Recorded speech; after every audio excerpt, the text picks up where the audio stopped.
he said, F you, we're not paying, go ahead and sue us, you're welcome to sue us, we're not afraid, you can't do anything, and that's it. Boom, end of discussion. Amok and Scorcher. They're not games you'd expect to find in a top 10 listicle, though what went on behind the scenes and how the development team rose to the rings of Saturn is a story for the ages. The E3 stars showed extreme 3D prowess on the troubled console, creating a game called Into the Shadows, never to see the light of store shelves. You're about to listen to a story about friendship founded on hacking and exceptional digital artistry. From that moment on, we were like, what are we gonna do?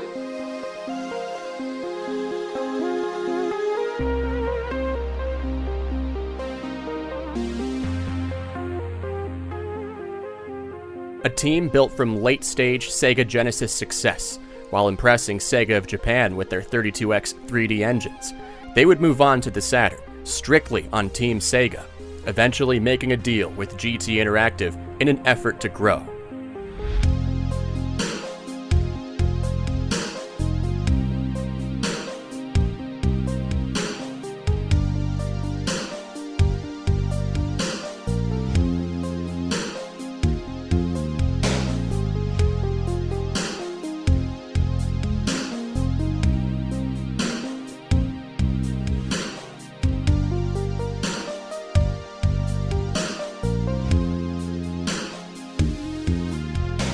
It's a classic example of the Sega Saturn's strange and difficult North American journey, though the villain is not who you'd expect it to be. This is a tale of crushing corporate betrayal, the story of Scavenger.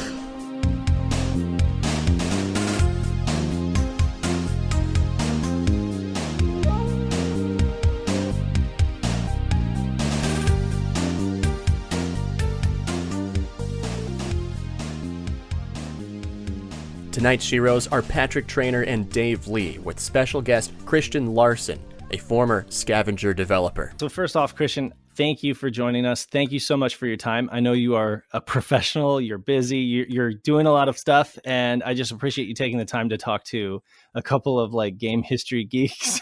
No, it's awesome. I'm very, thank you for inviting me, and it's just yes. I'm glad to be here. So yeah, I'm incredibly thrilled to talk to you. I've been waiting to talk to you for a long time, and I can't tell you how much I want this story to come to light and just be part of the the general, common knowledge in terms of game history preservation, so, because I think what you guys did was really special and you got caught up in circumstances. Yeah, I can tell you sort of the backstory, because I think some of the things are not really known, what really happened behind the scenes. So absolutely. So I reached out to Christian because I was searching information on Scavenger games, and actually, I had heard the name Daniel Small a lot in association with Scavenger, who made games on the Sega Saturn, among other systems, PC and other consoles.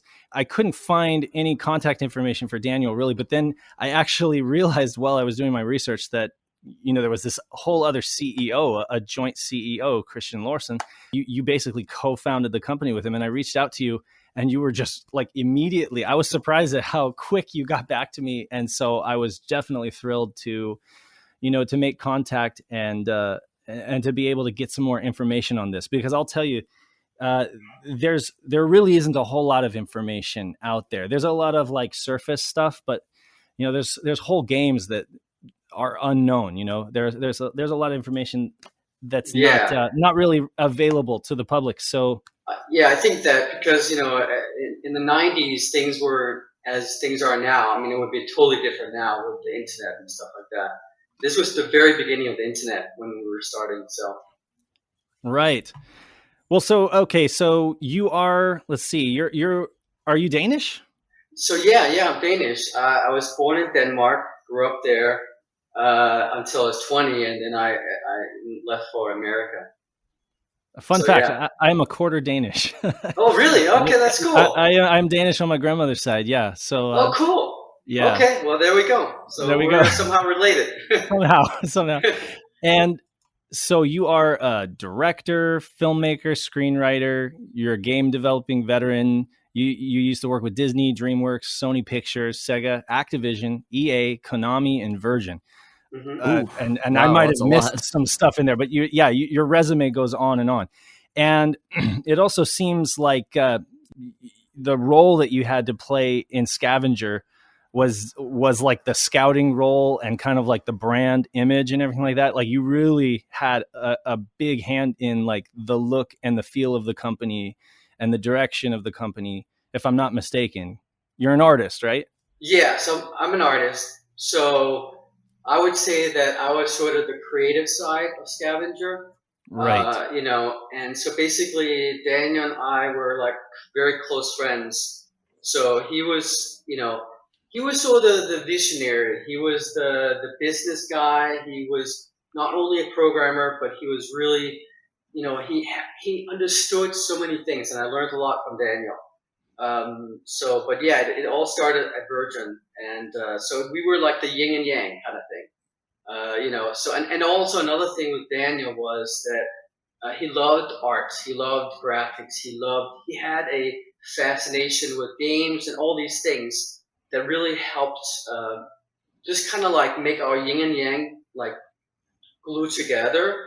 In that way, there was just zero friction. It was just like he was supporting me, and that's what we did with the teams as well. It was trying to enable, guys to make games. So that was some of the things behind Scavenger was to do that. And Daniel was the main guy in trying to do that as a business to try to do that, because that's the thing. It's like video games is a business, and it's a tough business, and uh, programmers and artists alike, you're focusing on something you want to make, but you don't really know the business side. So Scavenger was sort of like the child of Daniel, and Daniel and I were, getting lunch together at Virgin and stuff like that. So it sort of started at Virgin, and.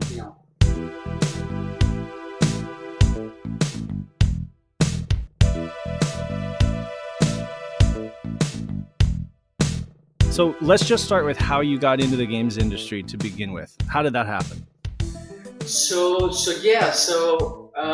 Let me start. I think so. Like, I don't know if you can see the paradox demo thing, because I think that's kind of important before actually how I started getting the skills to get into the game industry. So basically, in the 80s, in Europe, also America, but there was specifically in Europe, there was something called a demo scene. And the way it started was kind of interesting because, in the 80s when games were being developed for home computers and stuff like that, you would have these programmers, and you had different programmers. You would have programmers that wanted to make a game, but you also had programmers that wanted to kind of hack things. And so what started was basically that these games would be copied and hacked. And it was like an underground scene, right? And what happened was basically that these programmers wanted to there was competition. Who could crack it fast, right? Who could get the game out first?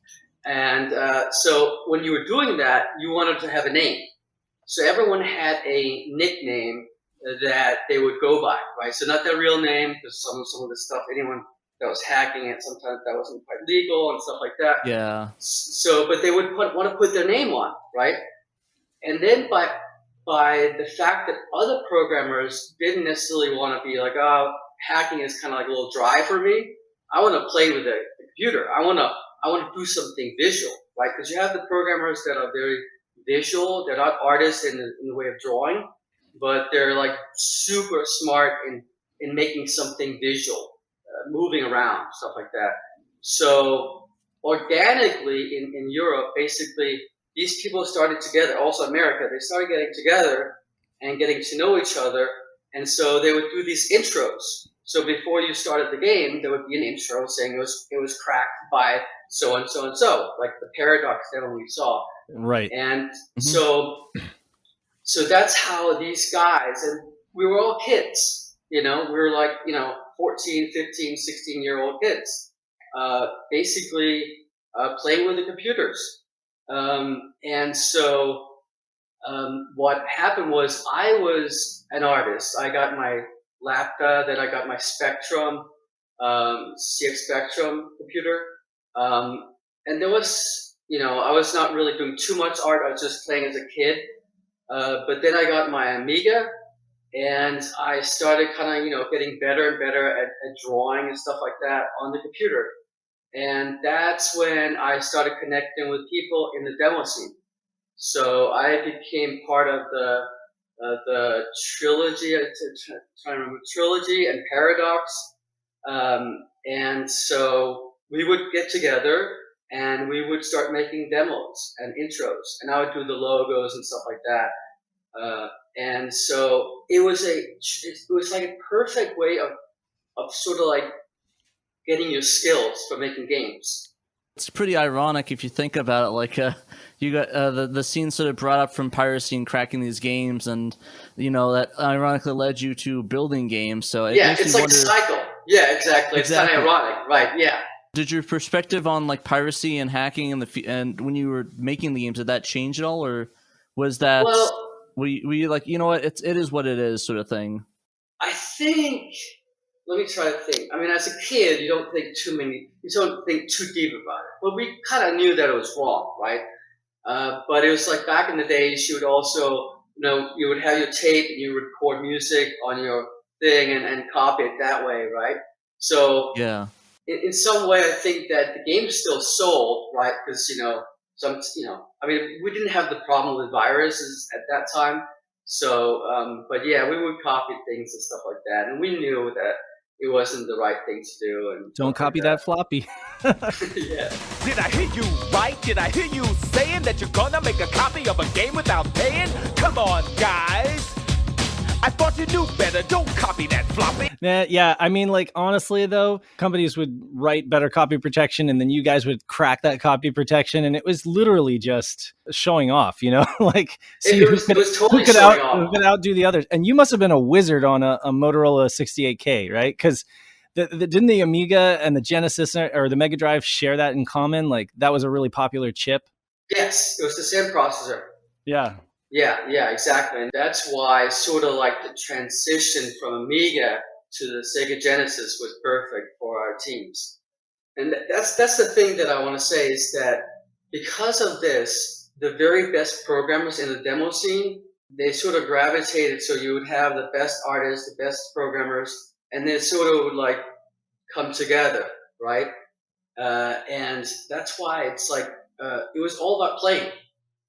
It was like, playing and trying to push the machines. The programmers would do everything to push. It was all about frame rate. It had to be 50 frames per second. If it was not 50, it sucked. It was like, that's lame. So it was a lot of competition.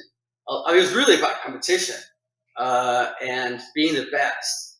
And that pushed, these kids. We were kids, right? That pushed us to do better and better. I wanted to be the best artist, and we all wanted to do good stuff, right? And so the demo scene and the copying and all that enabled that. Like I remember, one point we went to Holland, and just to describe, because some of you guys might not know the demo scene, how it was back then, but it would basically be like a school or a sports hall full of computers. Like everyone would bring the computers in the cars, and you would have like 400 people or 500 people, 800 people in one place with the computers and just playing games, hacking, or making demos. And so it was a combination of all types of people that just loved the computers. Did you guys ever do like DreamHack or anything like that? DreamHack, that's something recent, right? I know there was a few events in Europe throughout the years that they had like those giant LAN events, but maybe it might have just been like the 90s upwards. I'm not sure, to be honest. I think it was the 90s. They grew bigger and bigger and bigger. They started small, so it was in a school and stuff like that. I think they got really big they got sponsored by companies eventually and stuff like that. So they got huge. I know that I haven't been to a demo party since the 90s, so I'm a little bit out of touch in that way. But I think they're really big right now. Still, there's still a demo scene. Yeah, I definitely want to definitely one of these days go there and do some of that stuff, because I used to love landing back in the day, but like with COVID and just the way the internet is. Yeah, it was. See, this is the thing. There was no internet, right?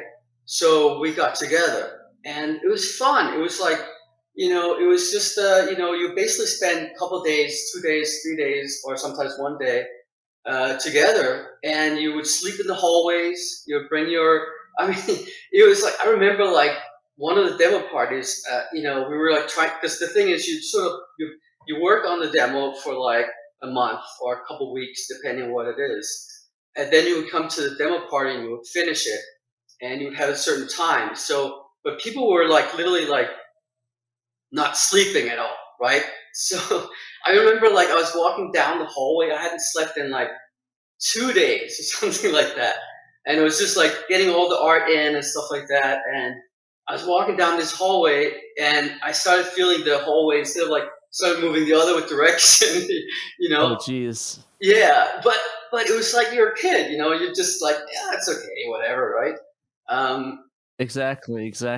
And that's a little bit with the game industry, not in a good way with the crunching, because that's the problem. No, that's definitely something that people are suffering through now. But I mean, it's different back in the day when you're just a silly kid staying up all night running on I don't know what was your drink of choice back in the day, like energy or soda. I think a lot of guys drank beer because it's Denmark, Sweden. I didn't drink any beer. That makes sense.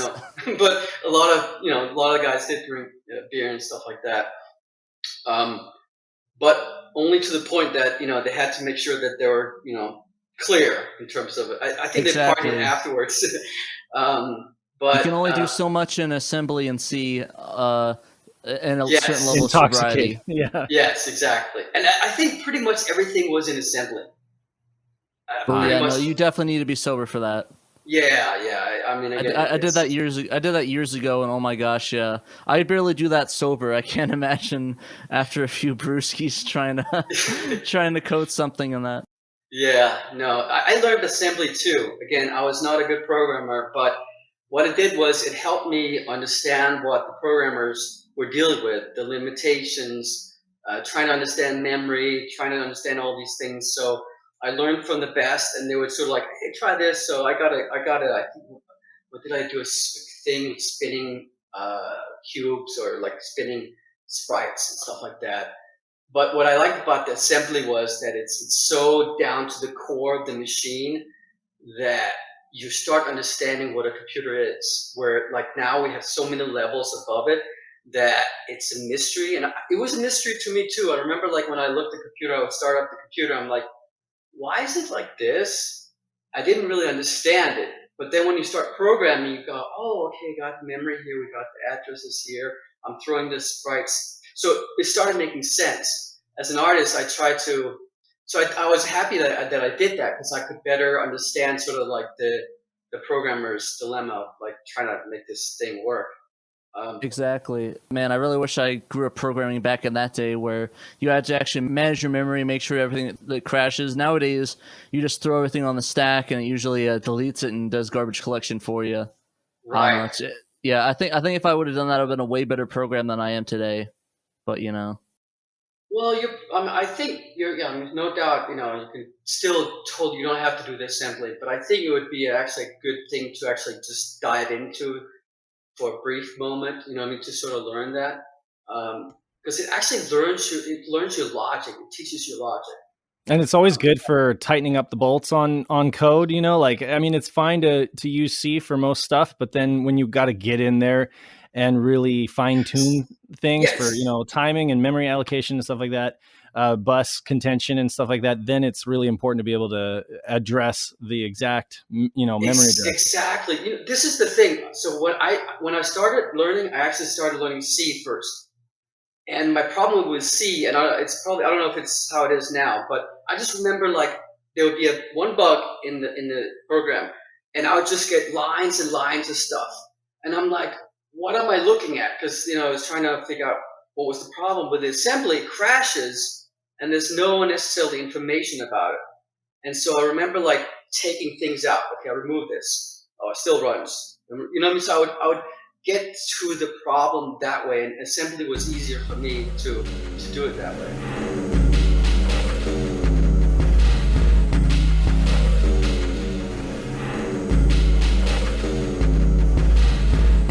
So how did this experience, this entire, Amiga demo scene hacking experience, how did that lead you into professional game design?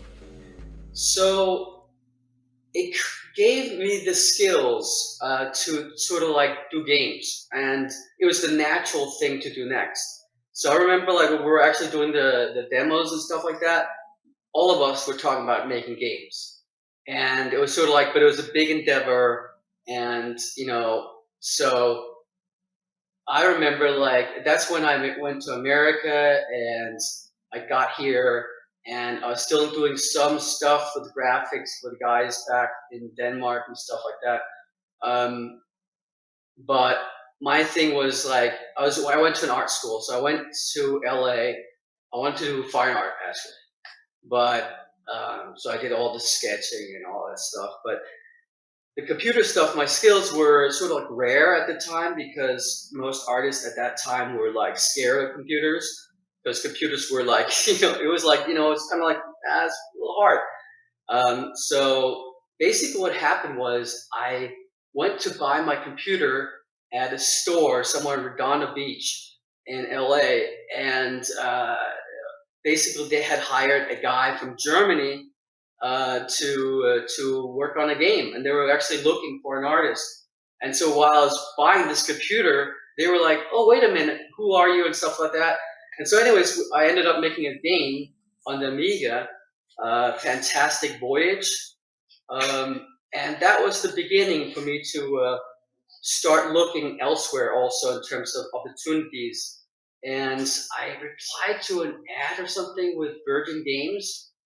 And and then I went down there and talked, and then boom, I was in Virgin Games, and that was like I don't know what it is. It was like I was so blessed, basically, to be put in that place at that time, because that was when Dave Perry got to Virgin Games at the same time, and so this team of guys got together at the right time at Virgin, and we ended up making some pretty cool. This was before Shiny, right?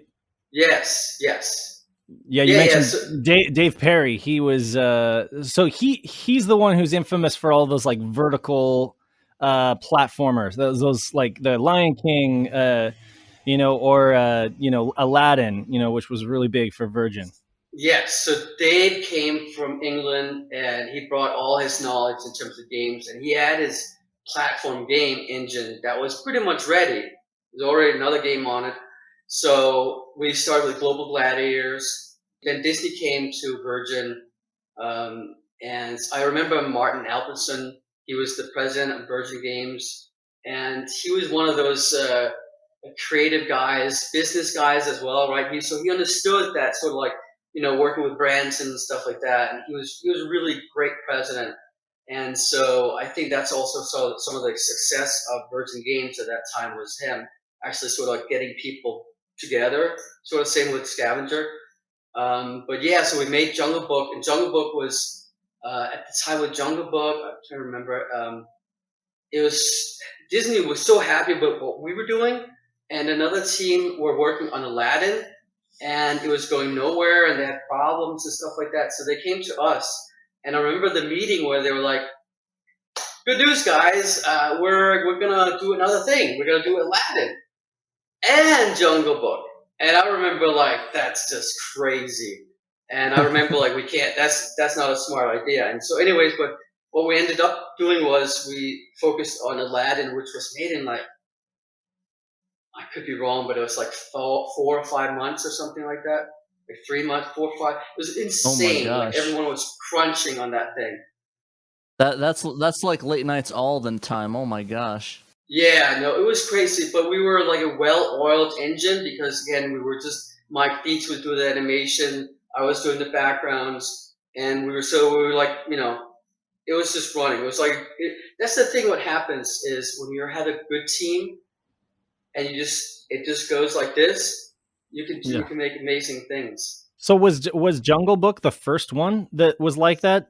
Jungle Book predates Aladdin, and was so that it was kind of released? Yeah, it was released afterwards. We were making Jungle Book first. that's where you kind of developed that whole the workflow, that engine, not really engine, but like the whole design, all the design elements and stuff. Yeah, exactly. We're working with Disney. We're working with Patrick Gilmore.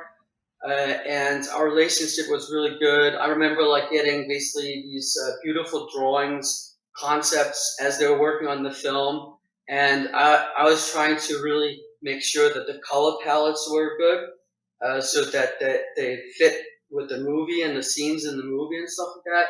And on the Genesis, you had like no colors, so it was tough to do. But yeah, no, it was really we were working really well, and Disney was really happy with us. And that's why they came to us and said, we have this team that's already working on this thing, but we'd rather give it to you. But can you do it? And, we finished in time. But, yeah, the guys were working like crazy hours during the time. Jeez, I did actually was wondering, were you ever able to meet Branson at all? Yes, he came. I remember he was completely jet lagged. Was that the years when he was trying to get into space before the last couple of weeks? So I remember him going around and seeing us, and we would show him stuff on the computers and stuff like that. But he had so many companies he had never seen. Like, I mean, the guy is running so many different things, So he's sort of like, oh yeah, Virgin Games, let me check it out. I mean, he was a really cool guy. And what's interesting is actually sort of like some of the things that he was doing back in the days before with music inspired Daniel to sort of do what we did with Scavenger. Right. For sure. And it definitely had that vibe. But speaking of that, your co-founder with Scavenger was Daniel Small, but at least between me and Dave, it's been really hard to find any good contact leads on Daniel.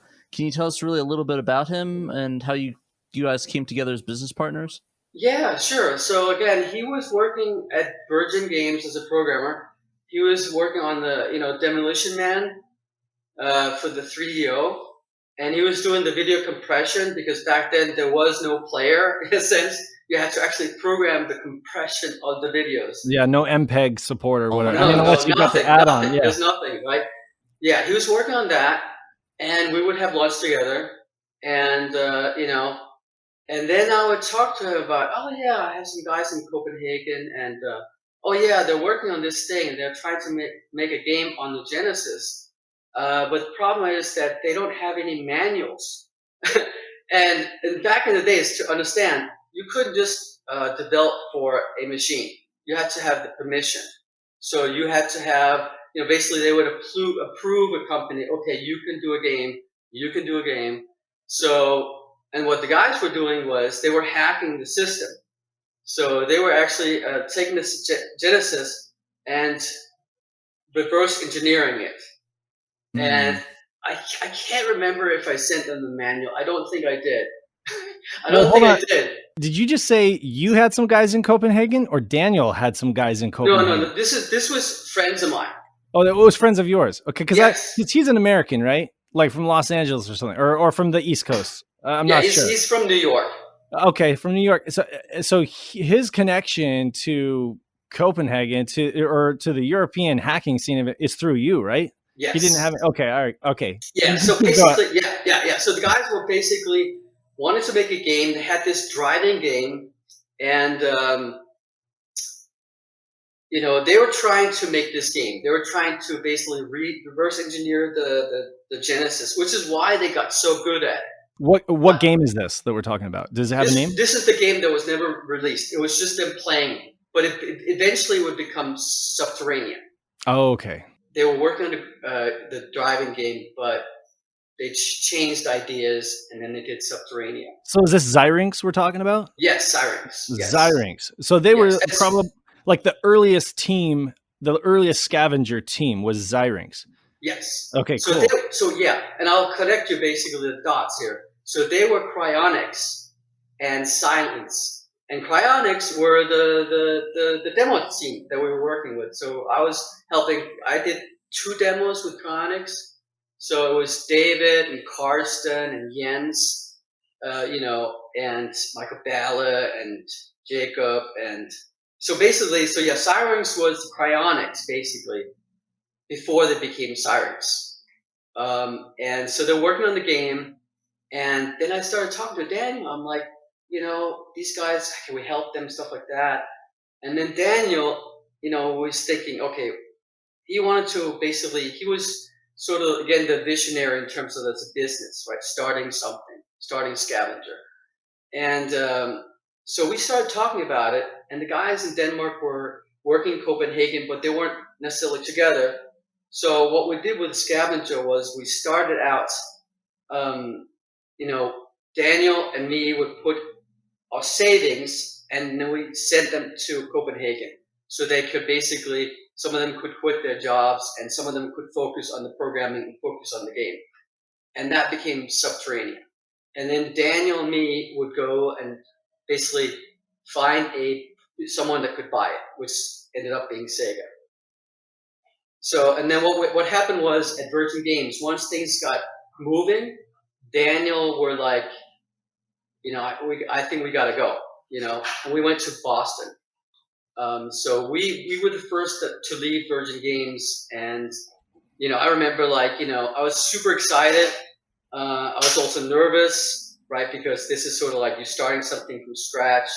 You're starting to do a business. And again, I just can only say that Daniel really, he had a great vision in terms of what we could try to accomplish, which is not an easy thing. Wasn't there another game though on the Genesis before? It was like Red Alarm or Red Alert? Red Zone. Okay, yeah, yes. And that did some crazy stuff on the Genesis in terms of graphics. Like it did some like black and white video. Yeah, so he was doing the video compression, like you said. So you probably used those chops to get some stuff going on the Genesis. So all that was Zyrinx. Oh, that was Zyrinx. Okay. So we had different teams. So also Michael Pearson, which is sax. I was working with him. We were making games.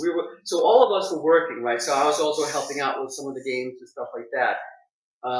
But in terms of Red Zone, as I recall, was again, because, how do I say it? Sort of like, I think it was artist. I might be wrong here, but I think it was Jacob or an artist was saying, "Oh, wouldn't it be cool to do this?" And he asked Karsten, and I think Karsten was like, he was probably thinking that David was going to do it, so he was like, "Oh yeah, you could do that." And so the artist started putting all these things together to idea of having a rotation thing, which you could do on the SNES. And Nintendo was easy to do this because the hardware did it, but on the Genesis there was nothing. And then I think David was like looking at the artist, and he was like, "You can't do that. That's impossible on the Genesis." But nothing is impossible. That's right, because that's the thing. I have to see. I've been blessed to work with some of the best, most brilliant people. I mean, David his programming skills and stuff like that. Again, it all came from the demo scene, being able to push and play with things and push yourself. I mean, David, I don't think he finished high school, but he's a genius. And so he was like, thinking like, and then they came up with this idea of this, basically the rotation. And that's the only game on the Genesis that does that. We're talking about like the face down or top view helicopter thing going on, right? Yeah. And that's okay. So exactly. And we were trying to sell that game and that's the thing. That's the business side. That's very, very hard, right? Because you get no, right? And that's the thing we learned, and I learned also is that when you're making something, you kind of think, I'm going to make the very best thing, and then people will come. But unfortunately, that's not true, because sometimes when you come with something, and that's happened actually. We went to EA, we went to Electronic Arts with Red Zone, and they were what was that? They had a big franchise with helicopters. I forget what. You're talking about Strike, Desert Strike. Yeah, Was it something like that. Exactly. Yeah, EA had their Jungle Strike, Desert Strike, That's and it. That's it. they were some good games too. I think on the Saturn even did get one of those games, and it was a very, very high production value. But yeah, Yes. so you guys had with Red Zone, definitely that. I mean, it's talked about on YouTube a lot how it was it was a showcase for what the Genesis could do. Like late game pushing the Genesis to its limits, considering it was a console from 1989, and this game was like really, there were a few games that did that in the mid 90s when you already had the 32-bit era coming out, and then they were really like squeezing every last drop of what the Genesis could do. Yeah, I mean, just to give you an idea, we had Jens, who was basically focusing on audio, which is why I think the sound in the games were really, really good. Of course, Jesper Kut was the musician, so his stuff was awesome. But Jens was programming the C80, so that was just focusing on audio. So again, these guys were like squeezing out everything for this thing, because that's the thing. It's hard to go back in time and look at games back then and go on understanding the level of skill it took to do that. Because now it's like, man, it's like we're seeing super realistic stuff, and now it's like you go back and go, that kind of looks lame, right? It's a totally different industry. I mean, it's tool. All the tools are built up, and it's almost like a baby could do it. I mean, you read the manual and like, but you could do it. But you guys were literally reverse engineering the hardware a lot of the times. Reading information on. Pat and I talk about this all the time. How like you guys were that old school developer who knew how to work the hardware, and that is what was expected. That's what Sega, going into the Saturn's lifespan, just expected a lot of developers to be cool with that. But the industry at that time was going through a seismic shift where you had a bunch of novice developers who expected just, easy to use tools that would kind of do everything for them.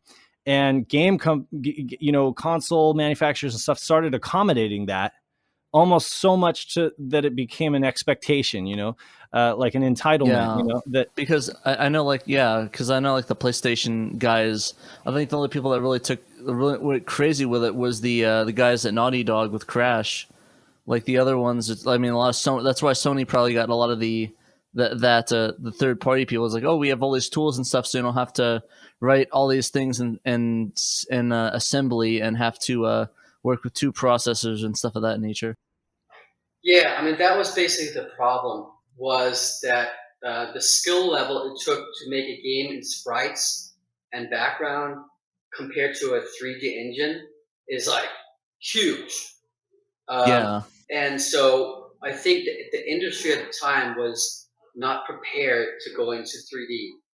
And our guys, again, and it was Zyrinx, it was Triton, there was all these teams, right, that came from the demo scene where it was like, okay, you have this much and you have to make it, run every frame, has to be perfect. I mean, that was the thing. I remember like, games during the day and just with Amiga, you would see cubes and you would see 3D games, but they were like, it was not perfect. It was like this, right? And, David and those guys were like, they would make it smooth, like every frame, 50 frames, 60 frames per second. And I think that skill that they learned, and also being sort of like unfortunate in the fact that they didn't have any manuals, so they had to sort of like learn it the hard way. So actually reverse engineer things meant that they understood the machine better than the guys that probably made the machine. Because they came from a software point of view. And that's what I think was with the 32X and the Saturn and stuff like that, which is why our guys were perfect for it. They were like, bring it on, and they were excited about it, right? They were like, the Saturn, right? The 32X, let's see what we can make, right? And again, remember, everything was made from scratch, so the engine was written, the 3D engine was written from scratch, from knowing their knowledge of what to do and stuff like that. But you mentioned the 32X, and I'm curious, Zyrinx, they're infamous for doing that tech demo that really, I guess, showed, what kind of polygons the 32X could push. There's several copies of this on YouTube. But were you affiliated at this point with Zyrinx or with the company at the point of this demo? Yes. So this was much later on. So I can give you a timeline. So basically, we went to Boston. Daniel and I, we went to Boston, starting Scavenger, and we brought some programmers over from Europe and some artists from Europe, and then we were working out from Boston as Zyrinx back in Copenhagen were working on their games. And so I don't know, I guess we can sort of like different directions, but I want to say one thing in terms of what the idea was. Oh, sure, go ahead.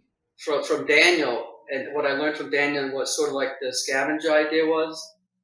The whole idea was to enable artists and programmers to sort of like as a team make these games, and the teams were meant to be like bands, like music bands.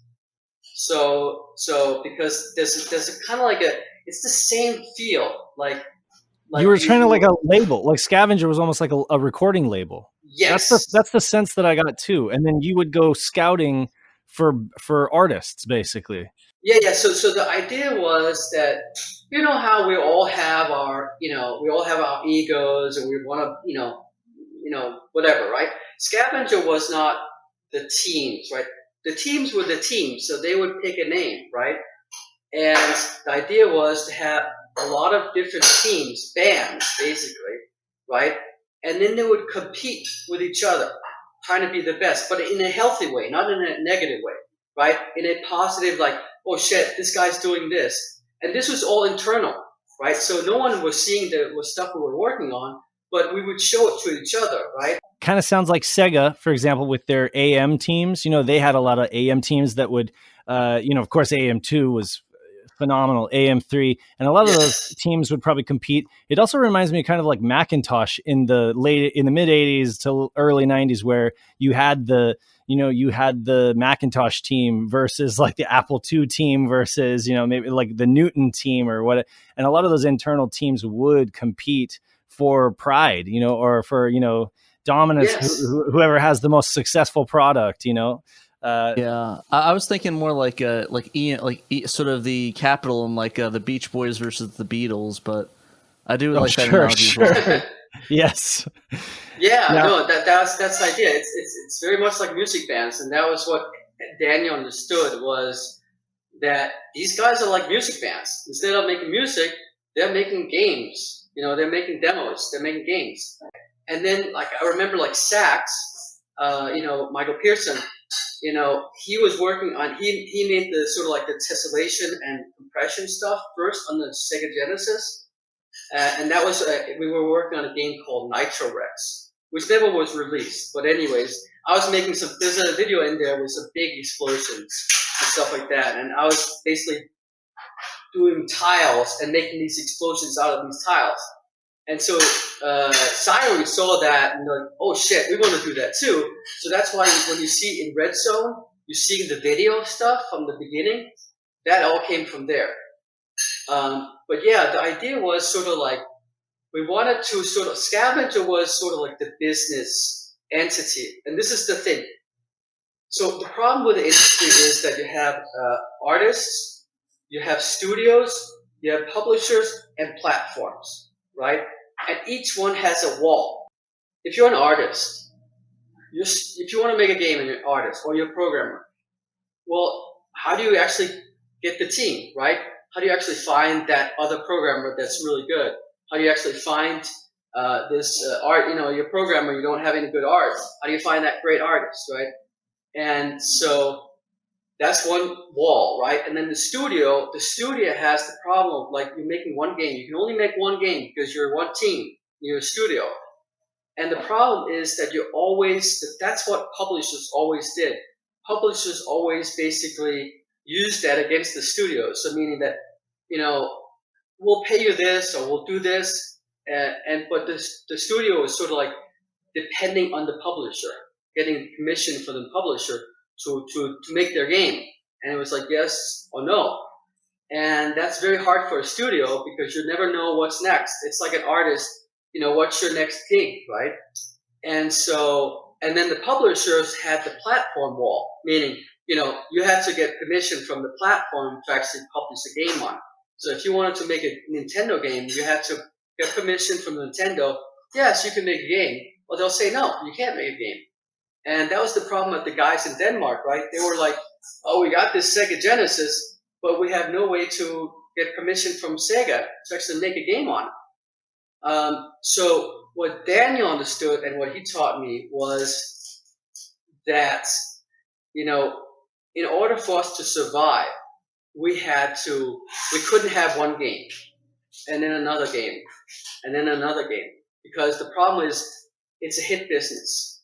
And so when you can have the best team, but just like a songwriter or like a music band, you write a really good album, and the next album, yeah, it's good, but it's not as good as the first one, right? And the same thing with games. It's the creative endeavor you go into, and you're like, you try to do your best, but you never know. And that's where it's hard for a studio to survive long, because just once that one bad game comes out, what happens, right? A lot of times they just die. So for Scavenger and for us, the idea was we have to become a publisher. And how do we do that? And that's where it was really crazy. And I know a lot of people looked at us as crazy, because what we were doing was, I don't think most people didn't understand what we were doing. And that's, again, was Daniel understood that we have to, basically get these teams together to become big enough that we can become a publisher.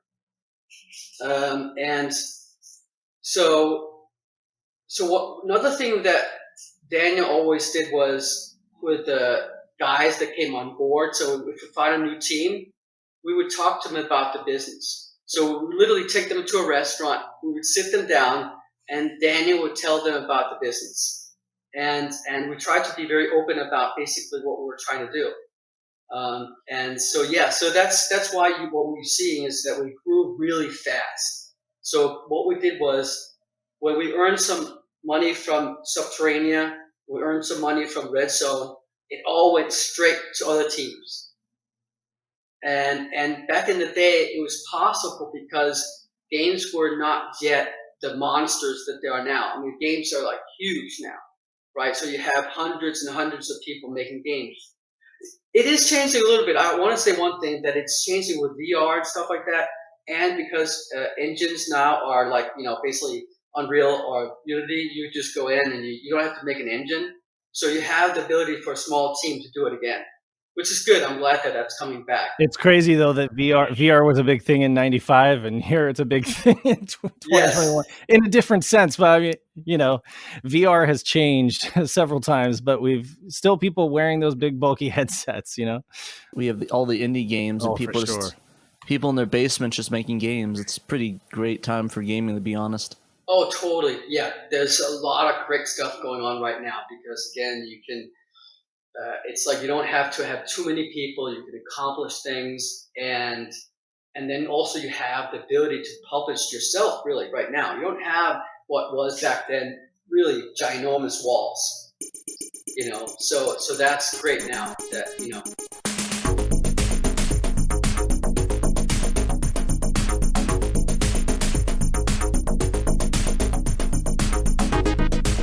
You had several teams who were very good at pushing the hardware, very good at getting technical, creating new rendering methods. We'll get into it, like with the voxels or with the nurbs, or doing some incredible visual stuff on the Saturn and PC, other consoles as well. But I mean, Patrick and I have noticed in the past, we've observed that the games do have that kind of tech demo feel, and it's like, how do you? That becomes, I think, a challenge to take what is a technical marvel and turn it into a cohesive gaming experience. Something that the studio, or something that the console manufacturers will greenlight for a game. Yes. So now we're coming into the sort of like it's a creative and a business problem, right? Creatively, the problem is that it's interactive. So games are notoriously super hard to make.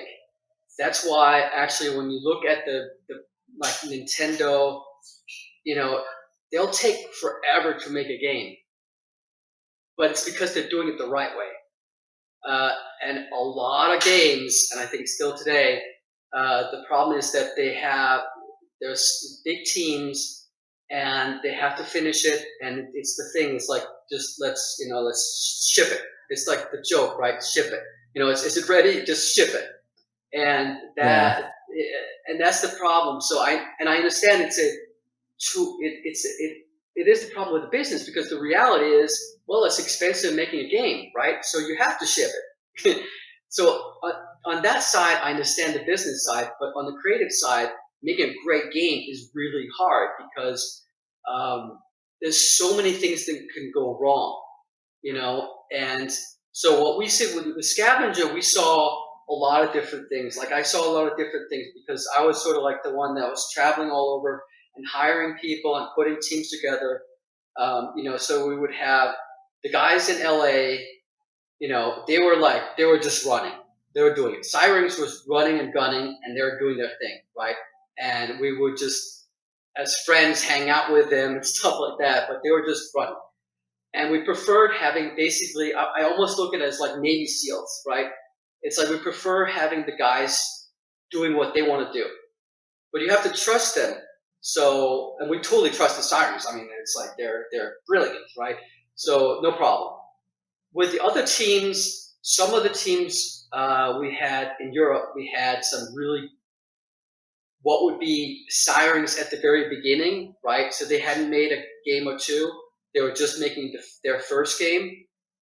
That was where the challenges was. And what our philosophy is this is the reason why we wanted to be a publisher, to have enough games so that we could have a couple strong games that could support the ones that were a little bit weaker, but could get a little bit more time to finish, right?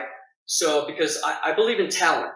Like, for example, there's so many examples I can give you of like believing in talent. I remember Darren was an artist in, I think it was up in Santa Barbara, and he had never worked on a game. He'd never done any computer graphics. But the minute I saw his sketches, I was like, he's really good.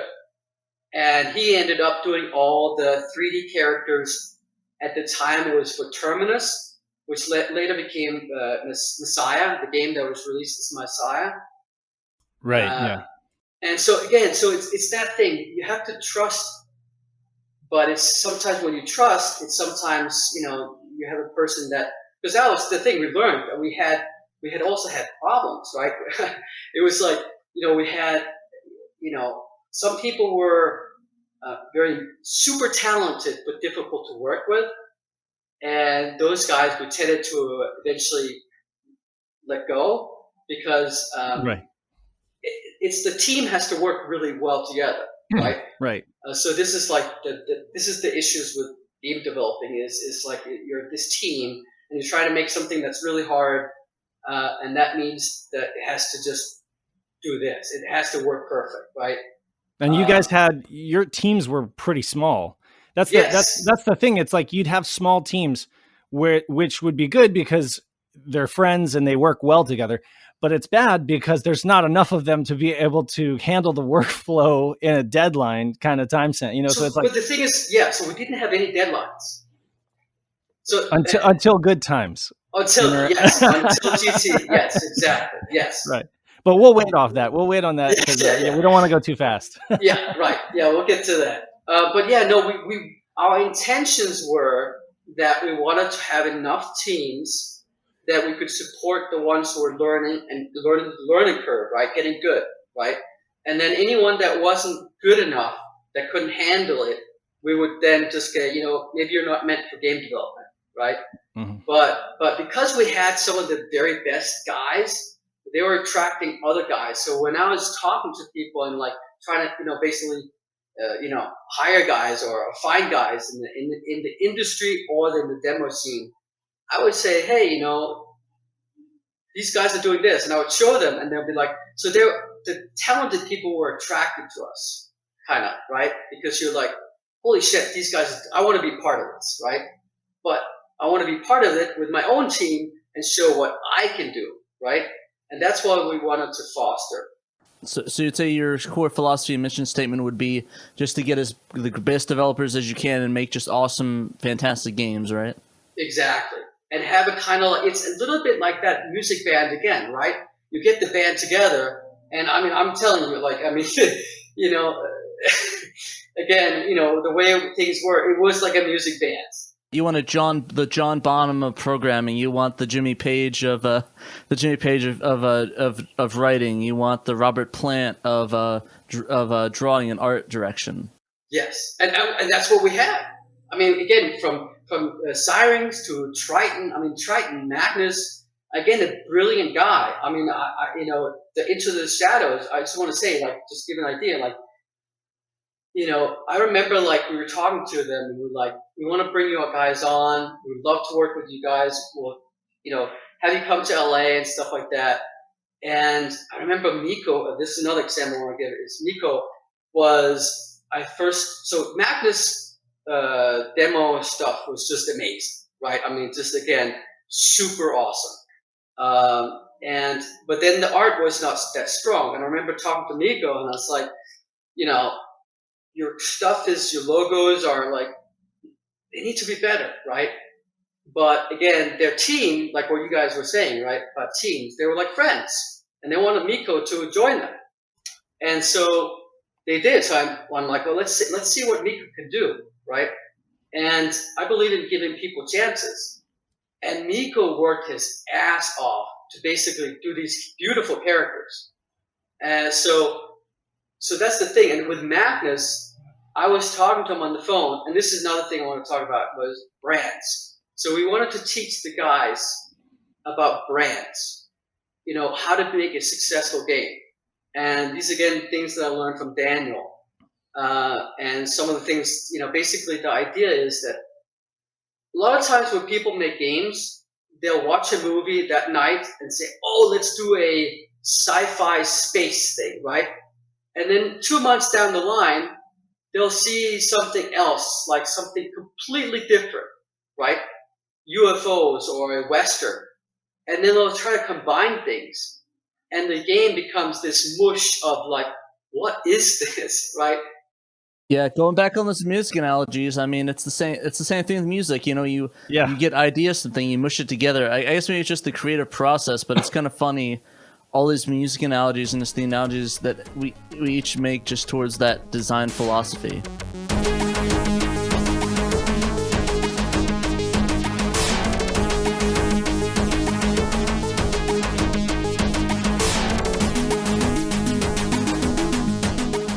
First of all, that was kind of your role. You talent scouted.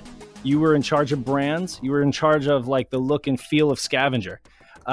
And there's this saying that goes, you don't dress for the job you have, you dress for the job you want. And I think that has never been more true than with you guys, because here you guys were basically, you know, like a much smaller company than you appeared to be, because you said, okay, this is how we're going to seduce or you know, court these new developers to want to work with us. You know, guys like Jesper Kidd or whatever, you know, your E3 booth, I think we need to talk about, because you guys just went way above and beyond, and we're like the media darlings. I think that's part of the reason why you guys were kind of like media darlings in terms of like all the trade mags and stuff like that. We're just talking about Scavenger. Who is this company? You know, right. They came from out of nowhere, and It's like they are showing up some of the best booths at E3. You know, so talk about that, because I think that's kind of where a lot of it gets rolling. A lot of the ball gets rolling. Start with E3 95 though. Okay, sure. So this goes back to the idea of branding, right? Again, we wanted to brand, and what we wanted to do, not only from the developer side, but also from the business side, is to communicate clearly, we are making awesome stuff. And that has to be throughout everything, right? So the booth, when you go to a booth and a convention show, it's the boring stuff with a banner and, you know what I mean? like some metal thing that they put together, and it's not interesting at all, right? You have the games, but it's kind of boring. We didn't want to do anything like that. We wanted to make something that was awesome, and we wanted to make it so that, you know, when you're playing games, why are we playing games, right? We want to play games because we want to go into another world. We want to experience something. We want to have a story told to us. We want to interact. We want to be these heroes, right? And the same thing with the booth. I mean, why would you want to make something cool? So I remember the very first E3, it was like 2 months before, something like that. You know, we started talking about, should we join E3? We should do it. Should we, you know? And so we're like, heck yeah, we got to do it. And so, and this is sort of like we were right in Hollywood. So I remember like drawing some sketches. You'll have some sketches there, but I was drawing a sketch and I was sort of seeing this tank and this giant scavenger thing, right, with metal chains and stuff like that. You know, so it should be like really cool. And we wanted to bring the guys into the meeting room. That again brings you into the world of Scavenger, right? And so what we went to some set builders. You know, those set builders are, you know, brilliant, right? And so I would basically art direct it, and yeah, that was the idea. You know, didn't want to be boring, right? And so with the E3, the next E3 year, we went even bigger. I mean, we went huge, you know, as huge as we could. With this, you know, and we didn't spend much money. Yeah, we didn't. I really? Say, what? Are you kidding me? You didn't spend a lot of money on that? We spent a lot of money in theory, in terms of like we don't have much money. But okay. like Sega and Sony, they spent millions on their booths. Like literally, like I don't know, it's like $5 million. So you guys did more with less, is what you're saying? Yes, exactly. Like so we won the best award for like the best booth at the E3. Hands down, easy. Yeah. And so it was, but that's the thing. Like I think, what was our cost? Like $80,000 or something like that. Oh wow! Right. And that's a lot of money. We didn't have much money, so it was a lot of money. But if you look at it, it's peanuts compared to Sony or Sega. But yeah, exactly. I mean, and yours was this was the one with the trees and everything, right? And this was the spider. Yeah, I remember I had a dream about the spider. And yeah, so this idea was, again, take you into another world. So you have the pyramid, right? And inside the pyramid, you were in this meeting room. But I wanted to make it feel like it was basically this spider coming from an ancient world. So it's like mixing, basically, like you went, like something you dug up. And you found this ancient technology, right? And inside we had the meeting room, and the meeting room was basically lifted off the ground, and you were inside this cage, and we made the bottom, we couldn't put water in, unfortunately, but we put some plexiglass in there so it had a reflective water feel. So when you looked down, you didn't know how high up you were. But yeah, we wanted to, again, bring you into this world, right? And the guys that were building this, I remember like when we were making this set in Burbank, and again, the set builders, they make stuff for movies. So they're super fast. And I remember like I had to every day, I was like trying to keep up with them in terms of like art directing this thing. But yeah, we wanted to make it, you know, cool, you know? So we spent money on it, but that's the thing. It's like this.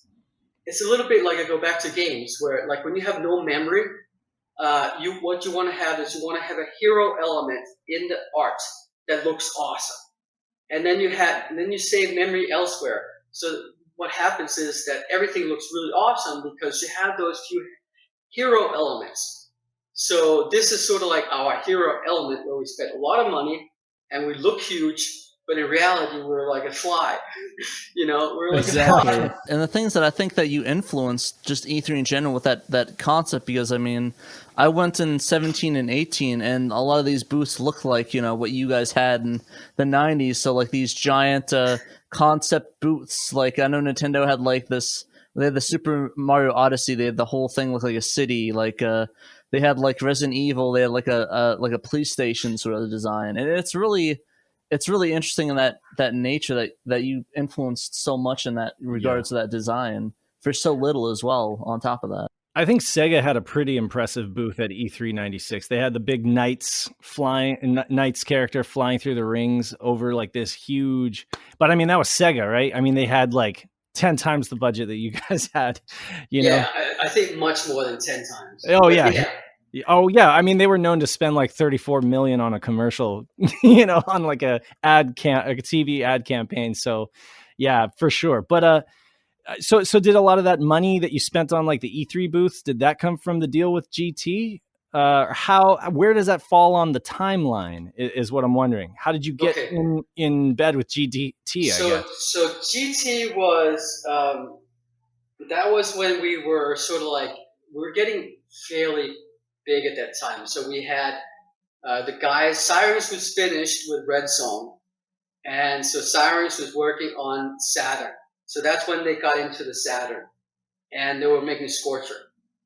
And we had the Swedish team, Triton, Magnus, Nico, Jens, Into the Shadows. Frederick. Yeah, so we had those guys working on Into the Shadows. Yep. And I just want to make one thing that like in terms of again, with Triton, what we did was, and this is a little side note. With Triton, what we did was again teaching them about brands, right? But we also sent them a motion capture equipment, which was not. I think we were the first to do that because basically you were. Yes, you were the first, or Triton was the first that I know of. Yeah. So again, that's the reason. It's not being smart, right? And we wanted to, like, we saw that Magnus and the guys were like brilliant in what they're programming and stuff like that, but we wanted to sort of like lead them towards branding. And also another thing was we wanted to also, like, I remember being on the phone and I was like talking to Magnus and like we were talking about the 3D and the whole technology and stuff like that. And as an artist, I was telling Magnus, I was like, if you want to improve something, it's all about lighting. And back then, everything was made by sprites, and you would draw it, and and if you were a really good artist, you would understand lighting. And with 3D at the time, there was no lighting, there was no light maps. And I think Magnus was one of the first, if not the first. Maybe he was one of the Zyrinx guys, but I can't remember. So, but anyways, I was telling him lighting. I was like, gotta do something with lighting. And then I remember him bringing this demo again, where he had the lighting in it, and it just blew our minds. And then we were like, holy cow! But the thing was first person, and characters are really important in terms of people relating to something, wanting to play it. Right? It's like it's part of the storytelling, and that's why we like Magnus. We love what you guys are doing, but we got to figure out something with the character, and that's when we worked on Hunt Down. I started writing a story about Hunt Down and this whole thing, and as I was doing that, these guys, Magnus came up with this, which was the castle and stuff like that, and they blew us away when we saw it. We're talking about Into the Shadows, though, right? For folks listening. Yes, this became Into the Shadows, right? Okay. So we shipped the motion capture system to them, and they started doing their thing. Eventually, they came to LA, and we sent the motion capture later on to Denmark, where some guys were working on Aqua, and so they used the motion capture system there. But yeah, so. We had Into the Shadows, we had Scorcher, we had a mock, which was Lemon, which was Søren, Hannibal, and Jacob, and then we had Mud Kicker, and so those were the games we were working on. And to kind of give you an idea, every time we were working on a game, we would start looking for publishers, because we weren't a publisher yet, right? So we were looking for the publishers and say, hey, are you interested? Are you interested? And that's what Daniel was doing, right? Reaching out. I would go with Daniel and we would go into these meetings and basically pitch these things. GT came in basically. There's one story I want to talk about Saturn, so maybe we have to go back to that. But anyways, GT, we met GT when they were looking for games because they had lots of money and they had almost nothing. They weren't a developer. I mean, they were their publishing house, right? And not a very I mean, so Good Times, their whole deal was like basically ripping off existing IPs, Yes. but doing it so that it was legal, basically. And that was their whole bread and butter, is like ripping off Disney cartoons, you know? Exactly. And so then, and they just happened to be lucky enough. They just happened to be like the only company that said yes to Doom, basically, of all games. And that just happened to be, you know, like publishing that shareware, you know, ended up being a good move for them because they grew overnight. You know, their you know, bottom line grew overnight, and they were like, oh, we have all this money, you know what? But the thing is, they remained the same kind of company in terms of their business practices, you know, which is kind of shady. You know, at least that's my impression from everything, all the research that I've done, you know. I can't speak of them in terms of their videos, but yeah, it was shady. You know, they're basically taking, whenever Disney was releasing something, they would put on a really terrible, cheap thing and try to sell that off, right? So it's kind of scamming, you know. Capitalizing Yes. on opportunities, basically. You know, Yeah. it's so yeah. How did you guys get involved with it? So you guys weren't a publisher. You wanted to be. That was the direction you were facing, but you needed some more capital, I imagine, right? Yeah, I mean, we were trying to grow, right? So, you know, at that time, things were starting to where, you know, every month was quite a lot of money for us. And we made that one mistake, which is you know, I think we hear it all the time, but it is a true thing that you should watch out for. Don't put all your eggs in one basket. And that's what we did, right? We put all our eggs in one basket. Instead of saying Into the Shadows with this publisher and a mock with this publisher or Scorch, you know, we put it all in one basket, you know, and that was the big mistake we did. You know, they came sort of like a wined and dined us with limos and stuff like that. And, you know, we should not have done what we did. You know, that was a mistake from our side. Was this before? Was this before that first E3, like E3 95? They lined you guys up after 95. Okay, so you guys had a great booth in 95. It had like the bottom and top thing, and it was very impressive even for its size and you as a company. So you guys came almost out of nowhere to a lot of the game trade magazines and stuff like that. From what I've read, you impressed a bunch of people. GT saw it. They were just up and coming in terms of interactive stuff, you know, because they just scored big with Doom. And so now they were looking for artists, you know, they were looking to capitalize, like I said, on some opportunities. You guys were fresh meat. It was a mutual thing. You needed the capital, they needed. And so, so they came along after 95, infused you guys with the 4-game contract, right? So go ahead, just for clarity, what are the 4 games that were on that contract? So that was Mud Kicker, and that was a Mock Scorcher, and Into the Shadows. Okay. Yeah. And so E3 96 rolls around with the Spider booth. That's after your deal with GT. Yes. Now, if I remember correctly, the deal, I think, was that you were supposed to have those games out in 96, correct? So at the end of 96. Somewhat. I don't remember being a specific deadline. Right. Because I remember. So this is the thing. So yeah, we can talk about this now. I remember we finished a mock. We finished Scorcher, and I remember that. I can't remember which one of them was, or the Scorcher and the mock, but the number 2 game was basically finished, and it was Gold Master, and it was done. All the bug testing was done, everything like that. And we're still working on Into the Shadows, which is a much bigger game, and the team was very ambitious. So, you know, we were like, we needed time with that, and the same thing with Mud Kicker, which was a driving game. And then after that, we were like, okay, so we were basically due for a payment from GT Interactive once delivered those 2 games. And that's when things went bad.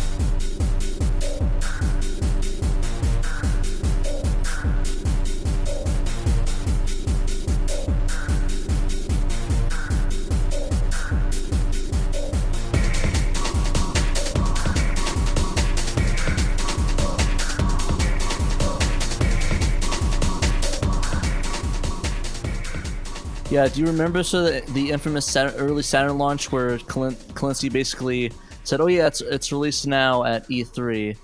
True. Did that have any effects on you guys? I mean, you weren't. So we were totally in the Sega camp. Like, we were not in the Sony camp at all. Like, Sony a little bit came from nowhere too, right? Because Sony was not looked upon as it's just their first thing. They weren't seen as a threat before they were not out. seen as a threat. And I think Sega did not take them serious. It's one of those things you try to learn. You should never underestimate anyone. So Sony came out of nowhere with a great platform, easy to develop for, where the Saturn was not easy to develop for. And Sony came in with 3D. And so all of a sudden, it was like the whole industry was like, because every time you do a big step, it sort of like shakes the industry, right? And the industry has like 5 years and something changes in 5 years. Technology changes always. And this was a big technology change. So all of a sudden games were becoming 3D and not 2D.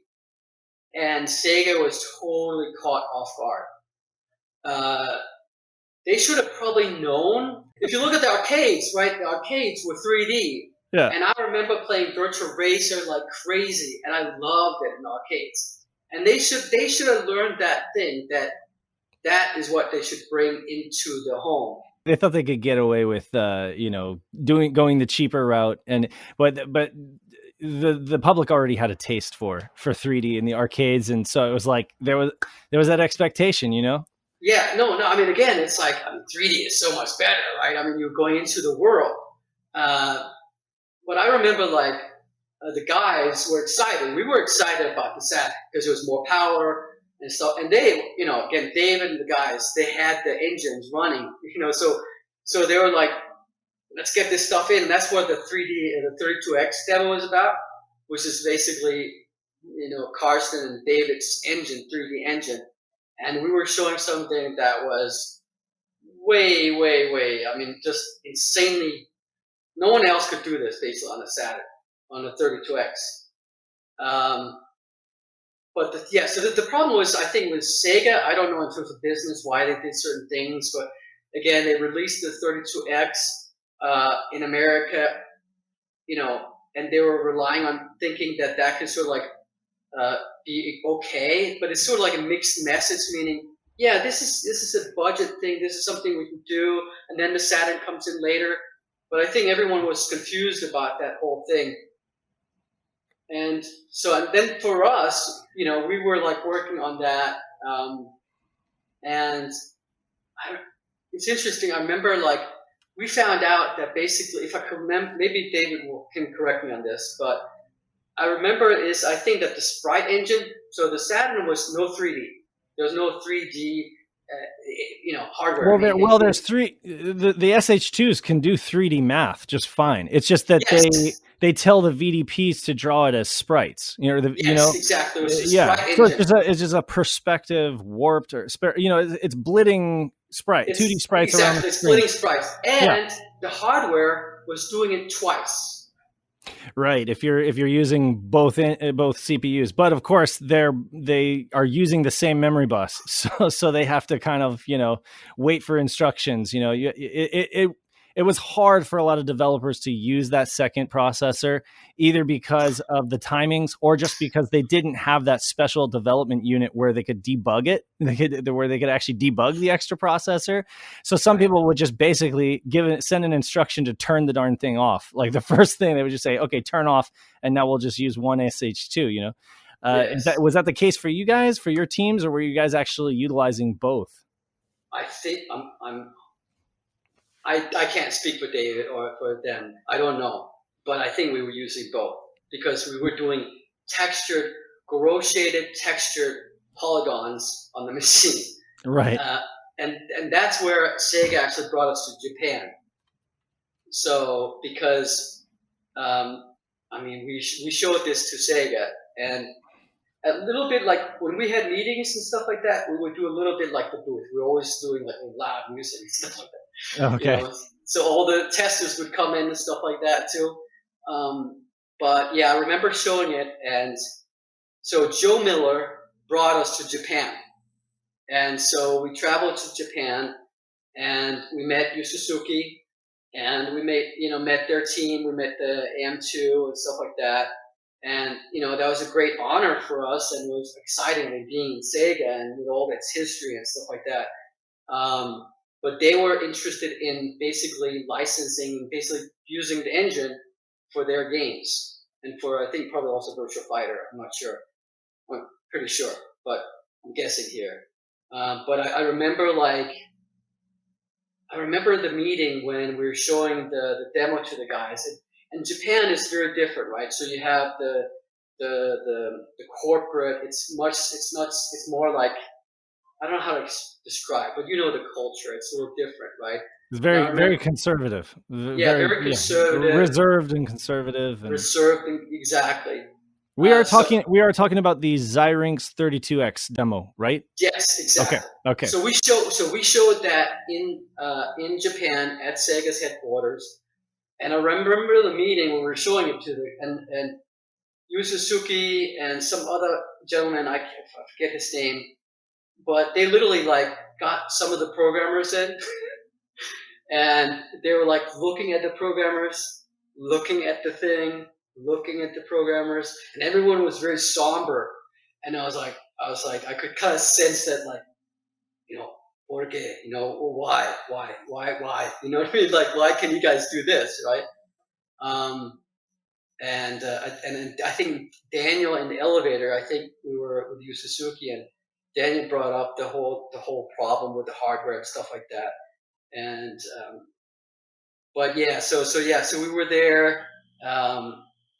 For us, we were trying to think of what value it would be and stuff like that, and it could have given us more funding. Daniel decided not to choose that to give it to SEGA to license that engine. Yeah, so Do you think maybe you guys were the push that SEGA needed in some aspects in that case to be like, it's like, why aren't you guys doing this level of attention to detail and this sort of functionality?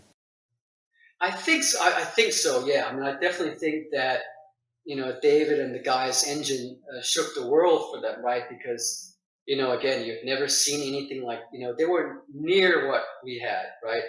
So I think that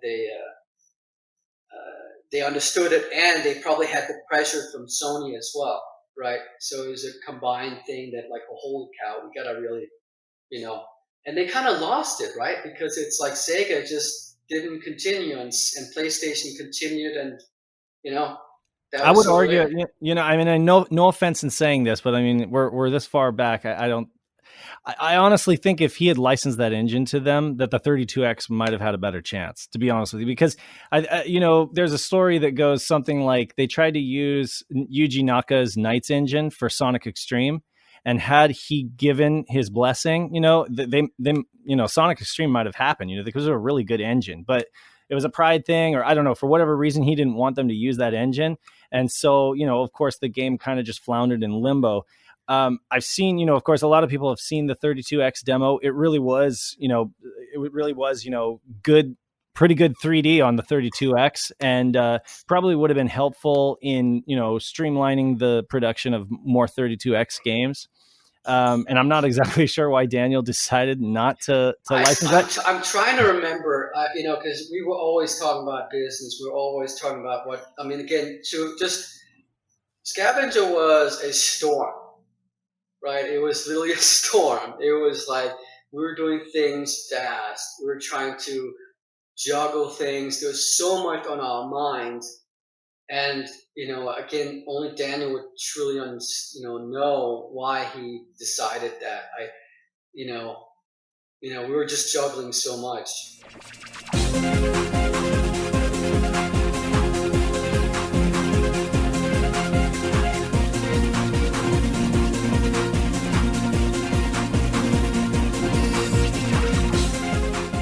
Speaking of sort of the Scavenger stuff, I'm very curious about what really can tell us about the two games that Scavenger did release on the Saturn, which is Amok and Scorcher. So I guess we'll start with Amok. Sort of, for you that don't know, it's the underwater exploration combat. You play all-terrain vehicle where you can turn into a sub and stuff. And you just explore and just go on missions for this unnamed group. What is your memory experience you had with this title, and really outside of what the public already probably knows about it? Like, do you have any So I wasn't on the team, so that was sort of Soren, and because I was running around doing a bunch of things. But Soren and Jacob was working on that, so that was the idea. It all started from Soren's programming. He had this voxel engine, and it was, from what I remember, again, I remember Soren being one of those rare programmers who actually have the skill to not only program visually well, but also actually game test and get the controls really fun. So he was really good at that. And I think that was what made Amok fun, was the shooting. And it was just because they really worked on getting that well. And then Jacob did again, coming from the demo scene as well, was very technically minded, technically aware of memory and stuff like that, so he could easily work with Soren to fit within the programming, because again, like the programmer figure out a way to do something, and then as an artist, you have to try to okay, well, how do I actually make this work, visually? But yeah, no, I liked the game. And Lemon, I think they delivered on that game first. Like, that was the first game to actually to come out, and I think it met the deadline with GT. Maybe you might know better than I. just from recent cramming and research. Yes, but it seems to me that Scorcher, and I think Pat agrees with me on this, that Scorcher feels kind of like an unfinished game. You can definitely tell that they were kind of crunching to get it out, because they'd already kind of gone over the deadline, and GT were giving you guys a hard time. This was when things started getting a little bit difficult. This was also Michael Balla, who is a super talented artist, was part of Zyrinx, and he decided that he wanted to go more into visual effects and do things in editing, because he loved films and stuff like that. So he had some connections. Lars von Trier, which is a film director in Denmark. So he decided to go back to Denmark. So Jacob actually picked up on some of that things in terms of art. So that's, it could have been more. It's visually impressive. It's fun to play, actually, with the shoulder triggers to kind of do there's obstacles you have to jump over. There's a lot going on there. It's bad at that game, to be honest. It's the entire package is where it feels like it's kind of rushed. Like, even compared to Amok, I mean, Amok has like a sort of a storyline in that regards, and Scorcher just kind of throws you in there. And it's like, let's do it. But I mean, it's still, for what it was a lot of fun. So need more time. Yeah, I think it was the thing with Michael Balla, the artist, leaving. So, that's one of those challenges, keeping teams together and stuff like that. There's so many dynamics going on, making a game. So, but yeah, that could have been better. Yeah. Yeah. And I like the game. So one of the things I would say in our games were, sometimes they were too hard. And that comes to sort of like the European, it's gotta be like really tough, otherwise it's no good. Right. It's just like, I don't, now I don't think like that. I think it's like, it's easy that way. You gotta ease people in. Right. And then ramp it up. Yeah. Yeah, but it was a ton of fun, even though I was really bad at it, but it was a lot of fun, and I definitely, like, it seemed like at first, like, oh man, but now it's like, oh, I get it, got all the concepts, and let's go. I remember with Scorcher, was the physics engine. Yes. Because now we were going into not just 3D, but there's actually physics going on. And I remember like that, they were trying to program this, and it's a fast game. So that means that the faster things go, the more the collision has to be accurate. And we had Sammy, who was our mathematician. He was sort of like the genius in terms of actually getting equations down, because that's how you make things fast. So Sammy would help David. So David would be like, okay, I have to have this calculated, but the equation is too long or whatever. And then Sammy would come in and go, okay, he would literally just sit there and think, and then he would come and say, okay, this is what you do, David. And so like Sammy was about robot vision and stuff like that. A brilliant guy. But yeah, so that's what we figured out in terms of, I remember that there was a sphere and stuff like that. So I do remember that. Again, I didn't program none of that. That's all David and stuff. But And fun fact, real quick, is that Scorcher actually got a package, like fully packaged release in Japan, and then they never like put it out. So it's like the rarest Japanese. It's like the rarest Japanese Saturn game. I remember that. I don't know. I mean, that's who knows if some of us have some cartridge somewhere. I remember, like, actually, I had tons of stuff that I threw out. Oh no! I didn't throw that out, but I remember I threw out some cartridges of Cool Spot, and I'm like, man, why did I do that? Because that was like 10 years ago, and I was like, it's probably not important. But it's like you don't. Yeah, it would have been cool to have now.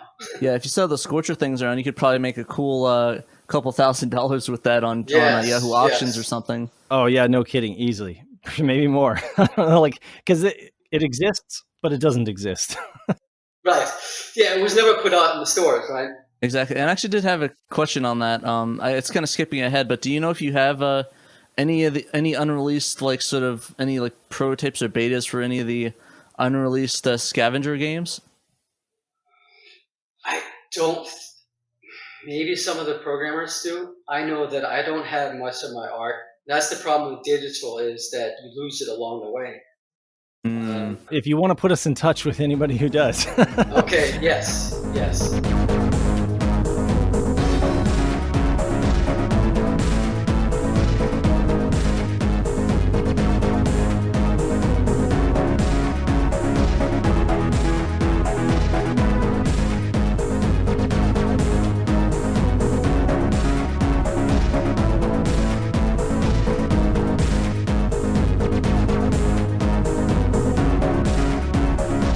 We probably should get into the list of unreleased games. This is just what we know of what games are unreleased projects. So we had Heavy Machinery, and I understand it's Team Zyrinx on the 32X, which was like an off-road weapons racer. Can you tell us about that a little bit? So Heavy Machinery, I believe, is probably Nitro Rex. Yeah, and I think because this is what happens in our development was a team would start working on a game, and then we would try to find a publisher, and sometimes along the way we wouldn't find a publisher. So certain things like Nitro Rex, we never found a publisher for. So I think Heavy Machinery somewhere might have been someone remembered that, and maybe I think Sachs might have been working on that. I'm trying to remember, but yeah, that to me, Heavy Machinery makes sense to be Nitro Rex. That was a Zyrinx game. That was actually Sachs and me. Sachs? Yeah, Sachs. Okay, so that's Michael Pearson. How do you spell that? That's a team name? It's his nickname that we just kind of used, but it's Michael. Okay. His name is not Michael. He was the programmer. So he was, so I was working with Michael. I was working with Michael mostly in the demo scene. So we were working together a lot. And so on the Genesis, so while the guys were working on Red Zone, he and I and two other artists and an animator was working on Nitro Rex. So that was first a Genesis game. But then we got the hardware for 32X, so that's probably where the 32X comes in. Right. But unfortunately, it wasn't. Yeah. Based on the footage you sent me, I think you're right, because it lines up with some of the screenshots that I've seen Yeah. for Heavy Machinery. So, but I'm not surprised it didn't find a publisher, because it was 32x and nobody wanted to take a risk on that stopgap of the console. That's the interesting thing. You find out later on the reasons why things didn't happen, right?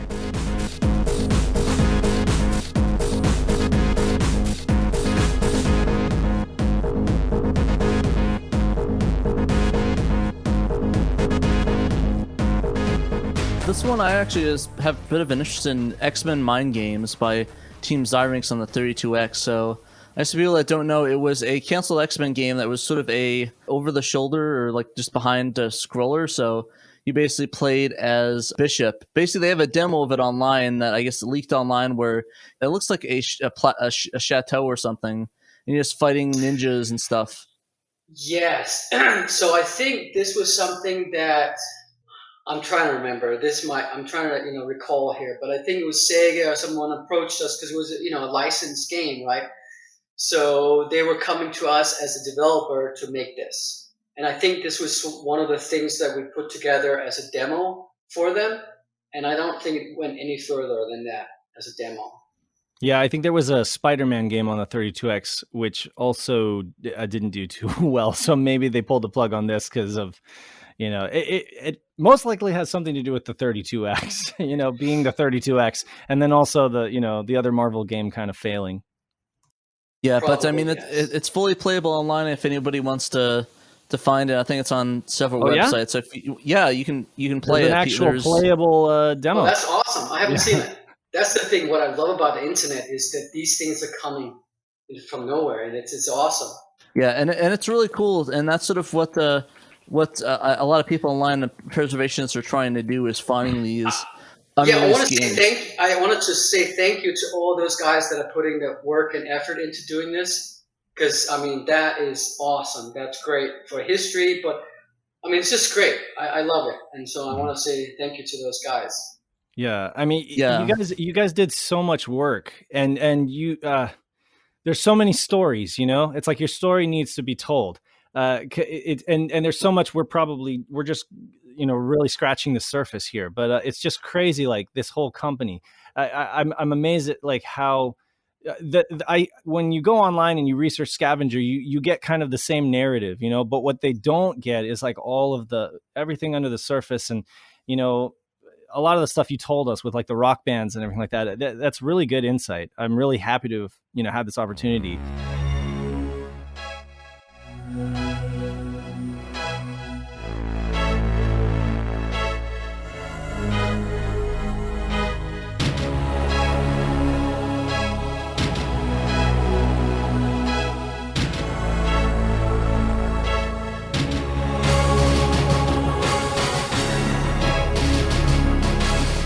Next up on my list is Into the Shadows, which I think is ironic because it's like the most flashy, the most promising title, the one that was mentioned the most in magazines and stuff like as an up-and-coming thing.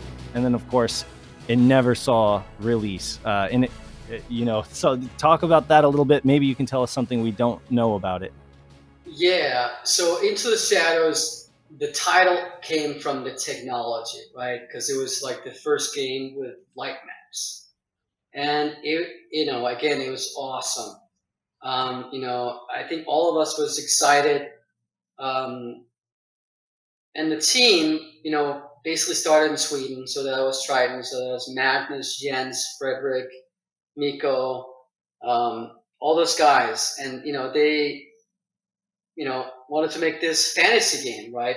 So they came to LA and they started working on it. And they were biting a big thing so Magnus, brilliant programmer, super perfectionist, right?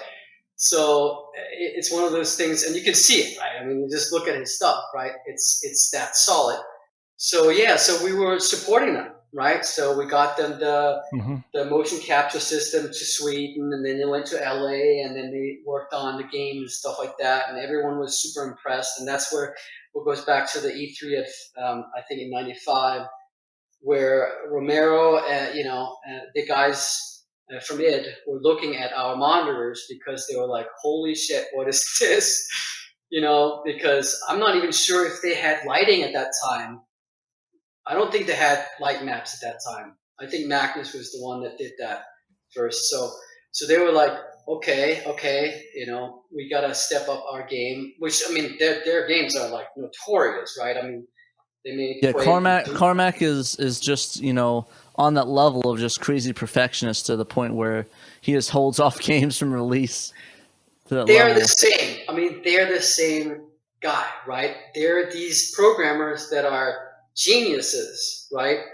That can push the hardware, and make these awesome games. And Magnus, the same thing. David, Carsten, the programmers that we had was like, just top in the world. And I love that. I mean, I've had that same thing with artists, right? The best thing is to have a positive competition, So Into the Shadows kind of shook the world in terms of visually what you can do on a PC as a game with characters and stuff like that. But the plan was to have it on Saturn, right? Did it ever even touch Saturn hardware? No, I think it was all PC. It was like a DOS demo, right? Yeah, it was all PC.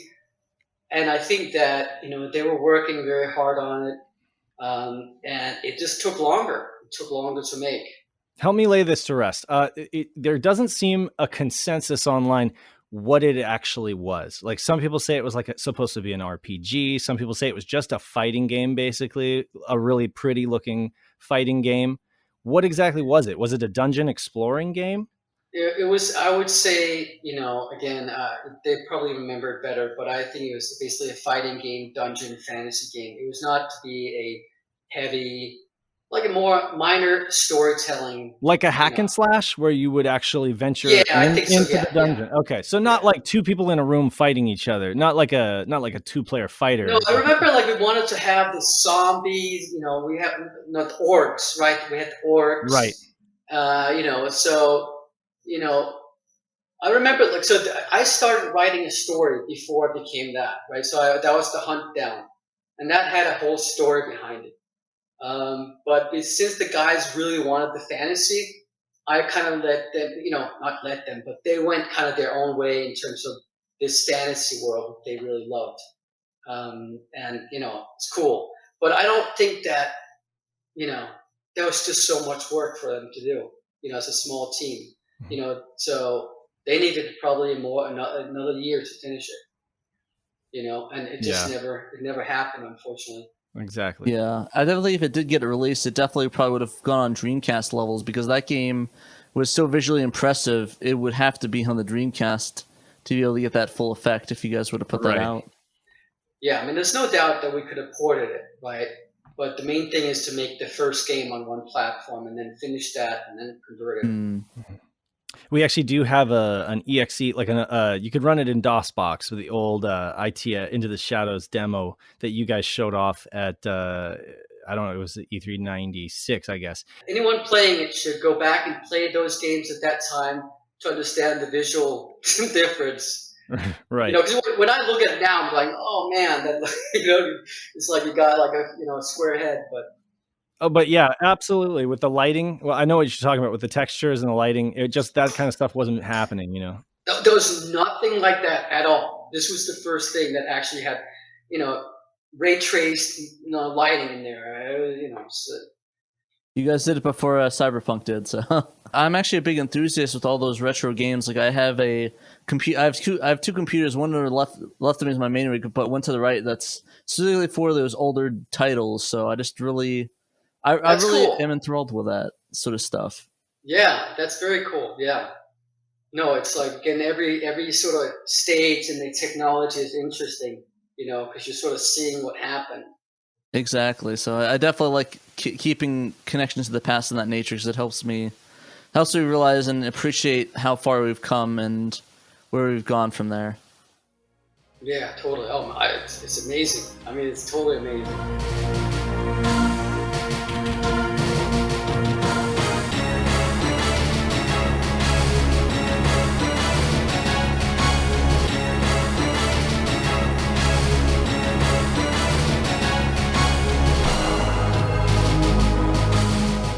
I was curious about the Terminus. This was a team fetus game that was supposed to be released for PC, PlayStation, Saturn, and it was an action-adventure shooting game using the nurbs of voxel-like system.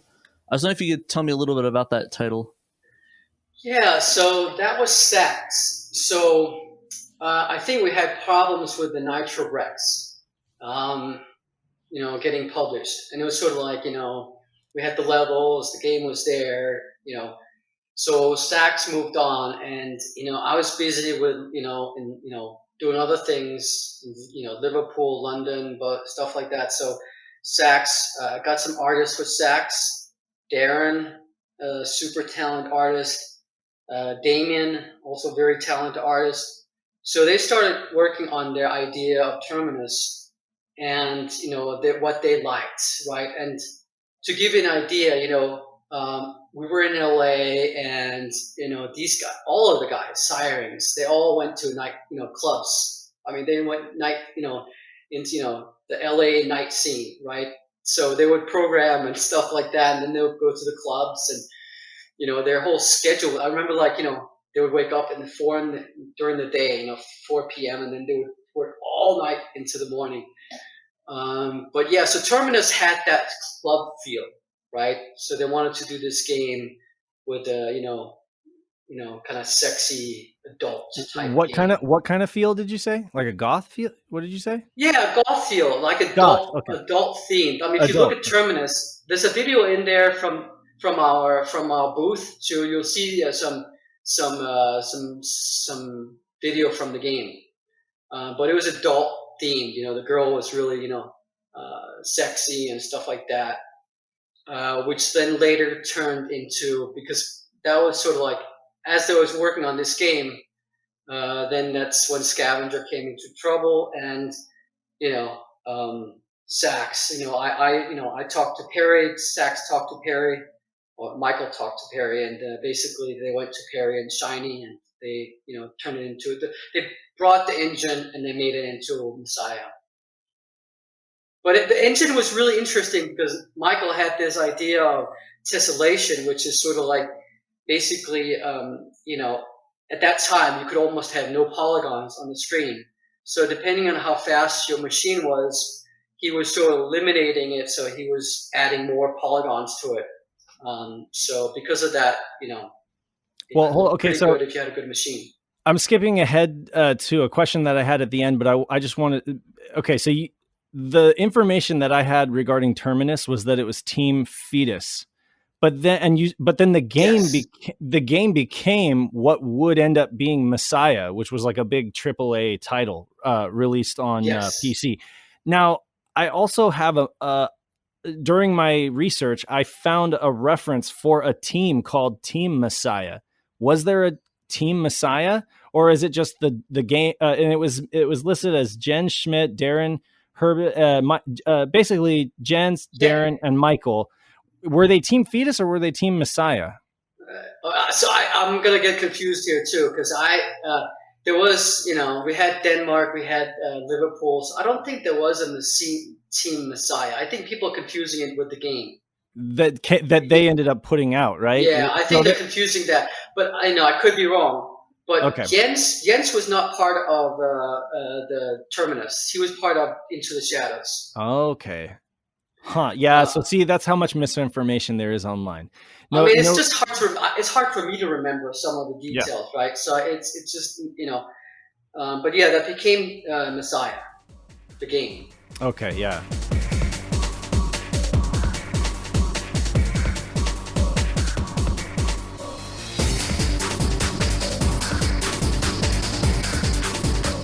And next we have Tarantula, which I have as Team Mescal. This is actually the last of the games that I actually have a team cited for. So Team Mescal, Tarantula, they did. I guess they had a booth. There's actually some footage in the video that I'm showing you right now of the E3 96, and there was another game released for the PlayStation. There was another game called Spider, which I guess you could say is similar enough, but actually it wasn't nearly as ambitious because it was just kind of like a side scroller. of a spider, but Tarantula looks to be a game that was like fully 3D, third person. You're following around this tarantula. The closest thing that I could imagine was like Deadly Creatures on the Wii. We had a game come out on the Wii with like you either take on a scorpion or a tarantula, and I don't know that there was any relation, but tell us a little bit about that if you know anything. Yeah. So Tarantula was the guys in Denmark. So as we were, looking for talent, not everyone wanted to come to America.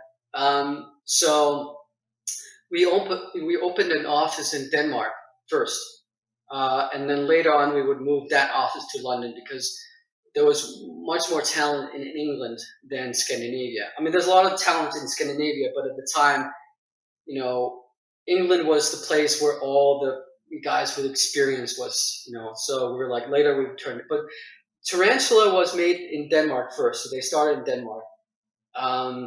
And actually, I have one of the sketches that I did in here in the folder somewhere, which is sort of basically a direction, right? I would give the guys a direction, sort of like, this is sort of like the idea, and then run with it, right?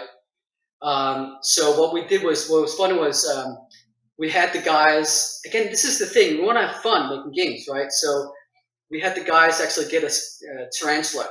So the guys got a tarantula from, I don't know, Brazil or something like that, to inspire them to understand, I remember it was scared of plastic bags. I think it probably had a traumatic past in terms of what it's being shipped.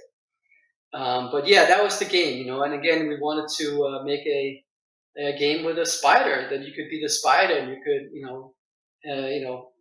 navigate the world and go into this world of this thing. I don't think that it was totally finished at that time when things went bad, but yeah, that was the idea. But that was it's like a platform thing.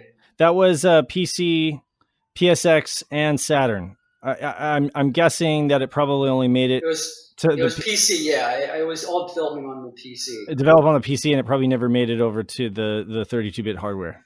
Yeah. Okay. Same with Terminus, right? I mean, same with Into the Shadows, Terminus. So a lot of these games were developed on PC and just didn't get ported over. Yes. Was that the same with Amok? Because I noticed Amok did get a PC release, and so did Scorcher. Well, so Amok was, yeah. I mean, I think it was developed on the PC, and then it was ported over. Okay. All right. And the thing is with Amok, and so Amok so the teams were close. They were both in LA, so they were hanging out with each other. So they had the machines, they had the 32X there, they had the Saturn there, so it was much easier for them to port it over than the guys in Denmark.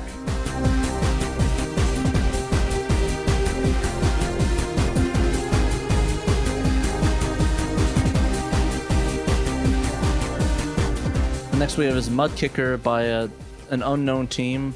Would you happen to know who did Mud Kicker? Yeah, so that was another team from Denmark that we then had come to LA, and we found some artists. One artist, Finn, that I worked with at Virgin Games, joined the team for a while. And that was remember the name or the brand? I don't remember. What was the band name? No, I don't remember the team name. So some teams were stronger than others, right? Because sometimes it's like, the rock band idea works for some and less for others, right?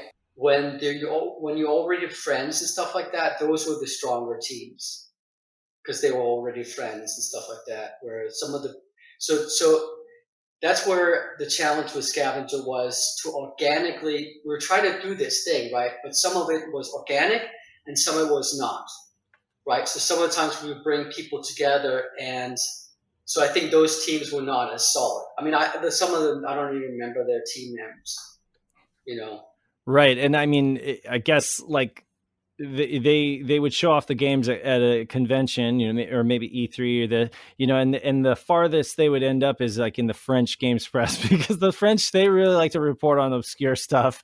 I just find that most of the stuff that I dig up is like from the French games media. Well, that's interesting. Okay, well then they're good detectives then.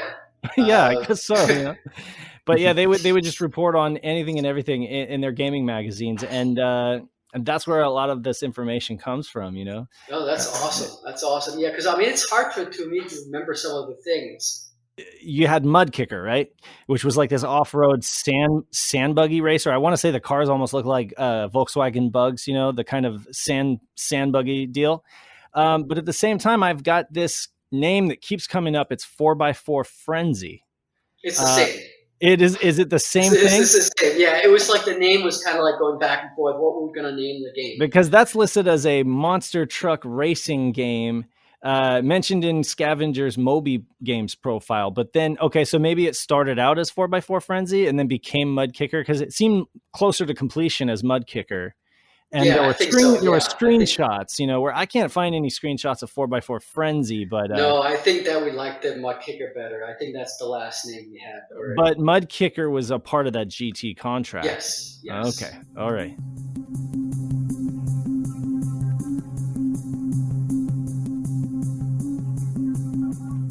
Alrighty, the next game is Angel by another unknown team. It's a platform action adventure featuring Angelic Girl exploring a gothic tower. Would this be? This kind of seems similar to the Terminus game? Would it be any relation to that or? So I think that was Sean and Jacob working on it. I could be wrong. I'm trying to remember because they were also working on Spearhead. So I think that at that time this was after Amok. And so they were working on ideas. So I think these are basically what you're watching here is sort of like a demo for an idea.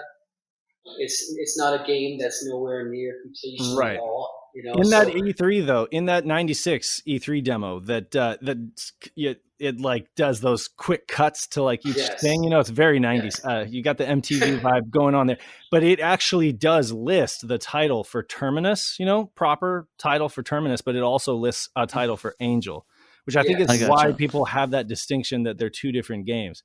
But you're saying it probably was like the beginning of something, like an idea that just never got fully fleshed out. Exactly. Yes. It has some assets. That video you provided is great actually, because the only thing that exists online is a little scan of a magazine clipping. Right. And it's really bad quality. So what you just gave us is actually going to be reference grade material for the internet.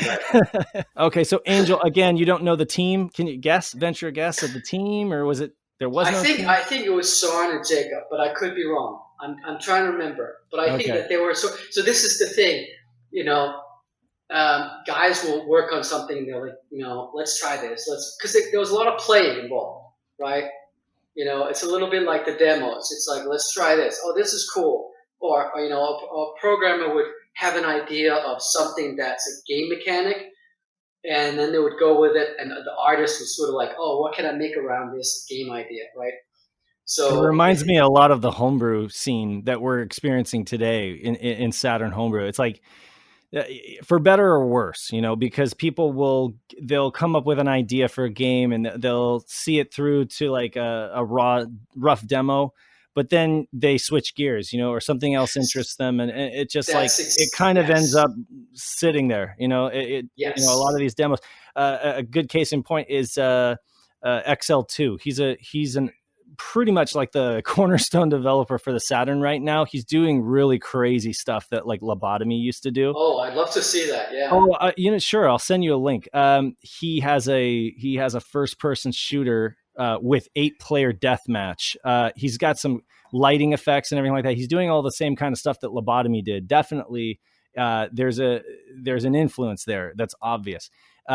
But the thing is, before that, he did a Sonic Extreme demo that was just basically kind of cutting his teeth on the hardware, And I interviewed him about it, and he said it's probably just going to be what it is, It's never going to get any farther than that. As impressive as it was, because he's like, it literally was just a stepping stone, Yeah. And I think that happens a lot. So it's just funny that these guys, they remind me so much of like the homebrew developers that we see today.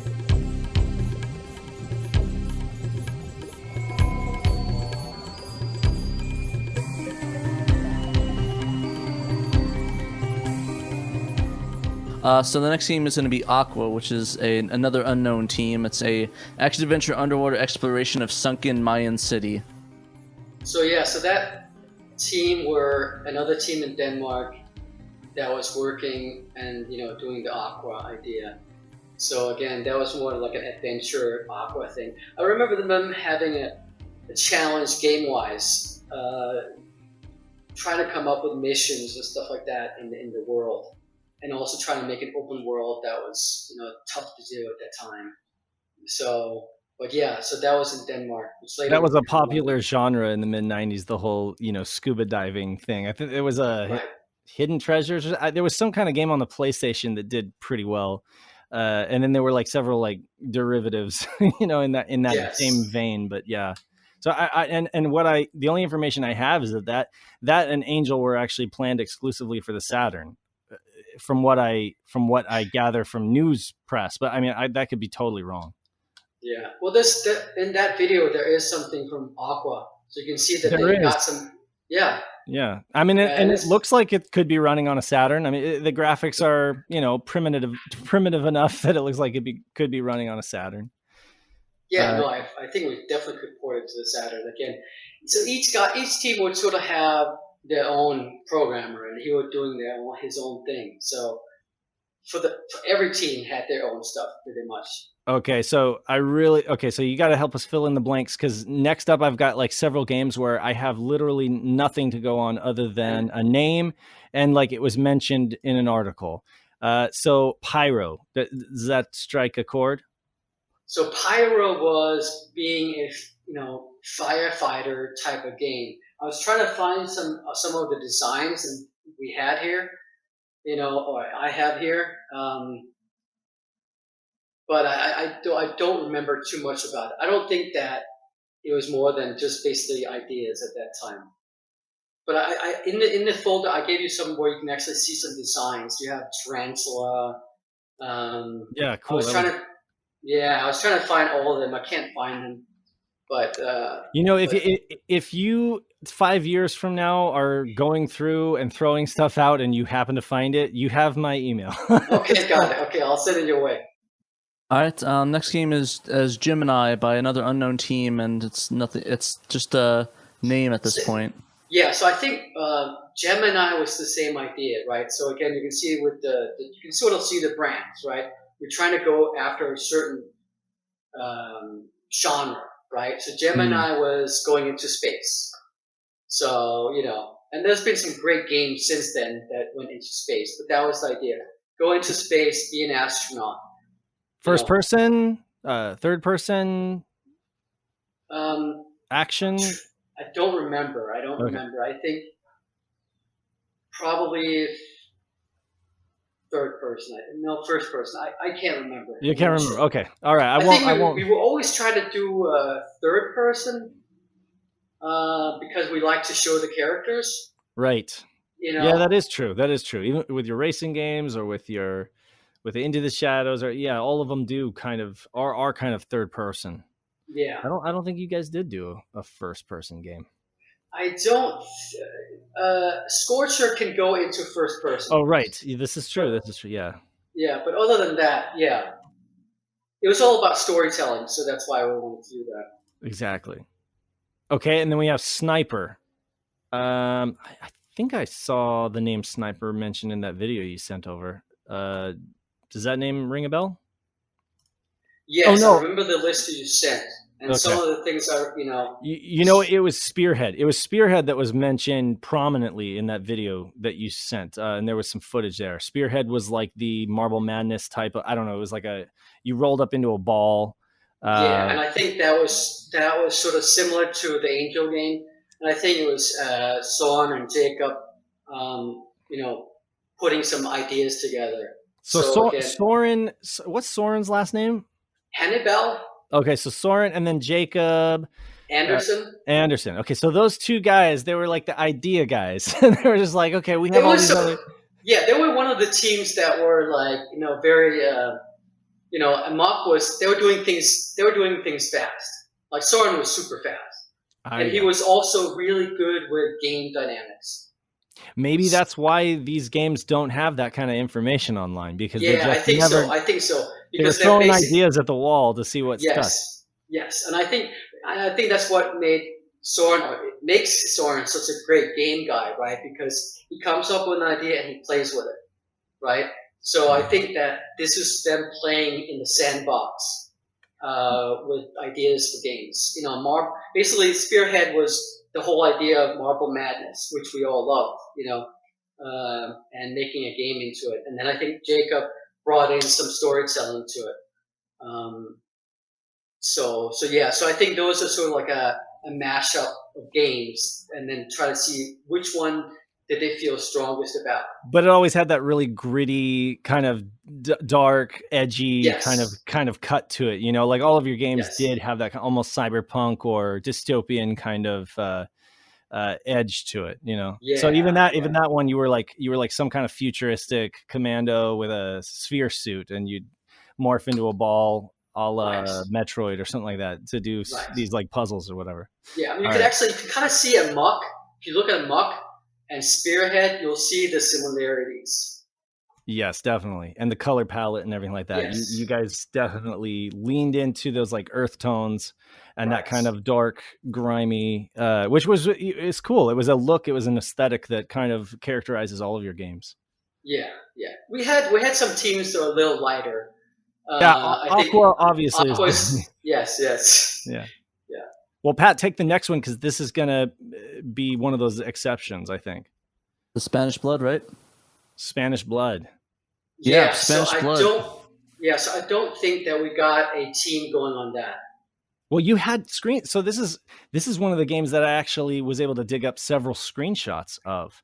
You had. I want to see that. Oh yeah, absolutely. I'm sorry. I will show it to you. Yeah, but there are, and this is available on Unseen64, unseen64.com.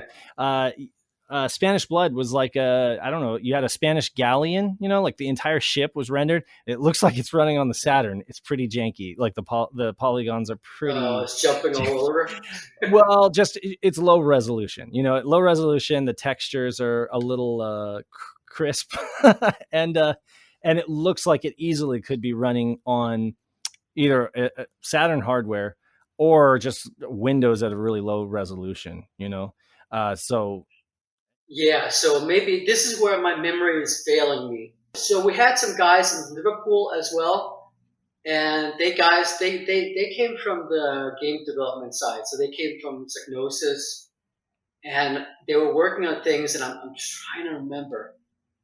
This is right. That might be them. You did have, so Scavenger did have an office that opened up in the UK for a short period of time and then closed down. We did have offices in England. England, there was tons of talent, and especially not from the demo scene, but from the game scene. And so as we're doing this, it's like a snowball. Right? Imagine a snowball, right? The snowball is getting bigger and bigger, right? And so we opened, so we had basically Peter went to England, helped open up. Peter Nelson was running Denmark and managing Denmark. So he was, eventually we decided that, England would be a better place. So we opened up first the office in Liverpool, and then in London. And I think that was probably open for about a year or something like that. Yeah, but Spanish Blood was, I basically made a one-page thing lining out Spanish Blood of being a pirate and stuff like that. And then again, what we do is we, give it to the guys and they run with it. So, but those guys were in England, so I went to England 3 times or something like that. So I had somewhat limited, time with them. But Yeah. those guys were all really good guys too, really talented guys.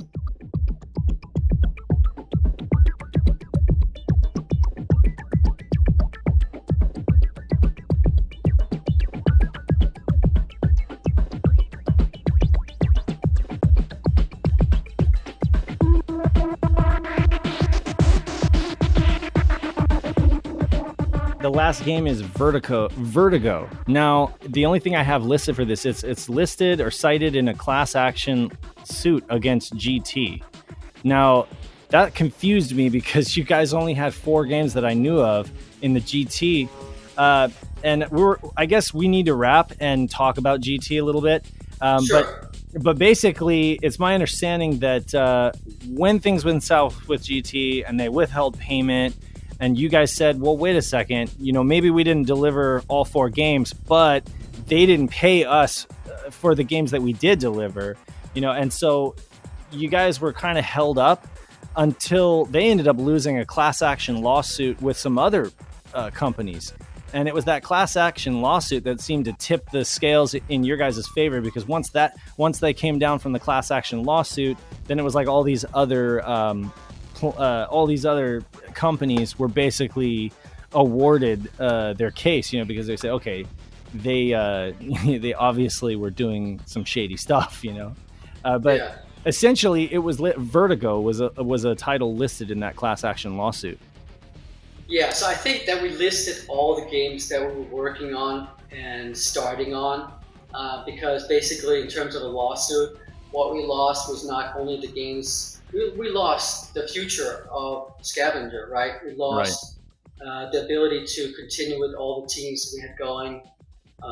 So, that's why we listed all those. Vertigo, I don't remember in details, I think is one of those ideas too. Sort of like spearhead and stuff like that. So the guys were running with it. I don't remember how far along it was. It was probably in the beginning of making a game. Right. But again, we had 2 teams in Liverpool, a team in London. We had, so we had, quite a few teams. I mean, we had, I'm trying to remember, it was like 70 or 80 people at that time when we were at most. Lots of ambition. Yeah, and basically we had so much cash flow running through every month. Right. And that's the thing you learn about business, is it's all about cash flow. And if you don't have cash flow, you're running, So we were running, we knew what we were doing was difficult. We knew that, trying to do all these games and saving money for the next team, and then running, right, was not easy. And we had problems along the way. But we were trying our best, right? And all the guys that we had were solid, talented people. I mean, you can just see what happened afterwards. Every one of those guys have gone into making huge games. So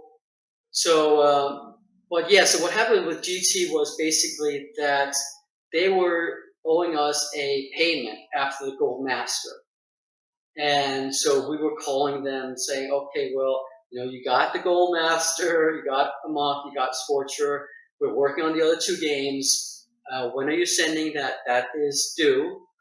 And they would ignore us, and ignore us, and ignore us. And we would call them, and months went by.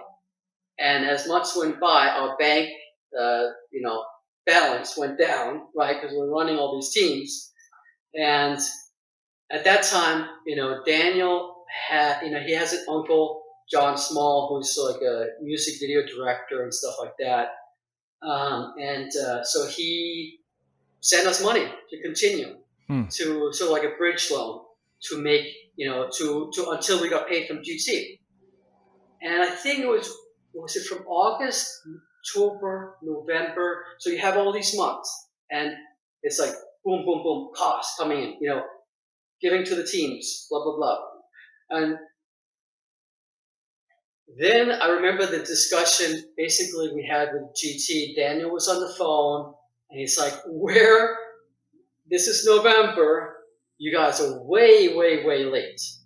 And basically the guy, I forget his name, but Joe Carey is the main guy that was running the whole thing, but it was someone else. And he said, F you, we're not paying, go ahead and sue us, you're welcome to sue us, we're not afraid, you can't do anything, and that's it. Boom, end of discussion. And they literally said swearing words on the phone to us and said, that's it. And so from that moment on, we were like, what are we going to do? Because we had the bridge loan, but that was only to cover until we got paid from GT. And GT was smart because what they do, and I think that probably happens to other guys, right? Other studios. But what you do is if you're a crook, you push people out until they can no longer have the ability to survive, right? Because if you have someone that can fight back, then they can fight back. And they make it impossible for you to litigate against them too, because you just don't have anything left. Exactly. So they basically claimed you were in breach of contract because you didn't deliver on the final 2 games. But of course, your argument, which was the winning argument, was that they can't just do that. They still took delivery of 2 games that shipped, and they made profit. It was in the contract to once the game is paid. It was not connected. It was right. Like once this game is connected, then the payment comes due, right? And so what happened was we were in survival mode and we had no money left. And so what we did was, we had money left, but not much money left. So what we did was, I remember making the calls, and it was very difficult calls, to Liverpool, to Dan in Liverpool, who was managing Liverpool, to Peter in London. And I said, I'm sorry, but we cannot continue, and we have to let go of your guys.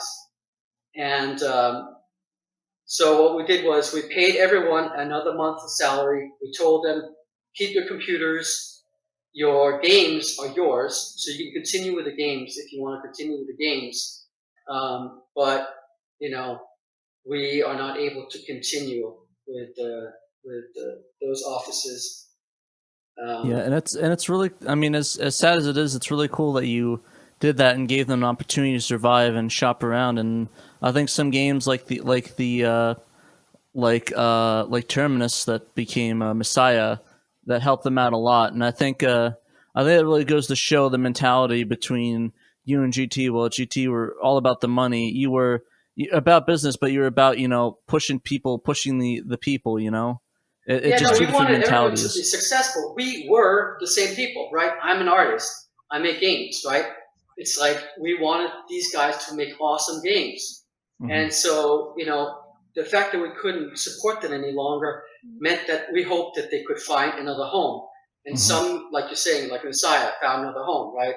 Like Michael called Perry, I called Perry, and then we talked, and it's like, you guys go, and I hope that, take all the codes, you own it all. It's all yours now.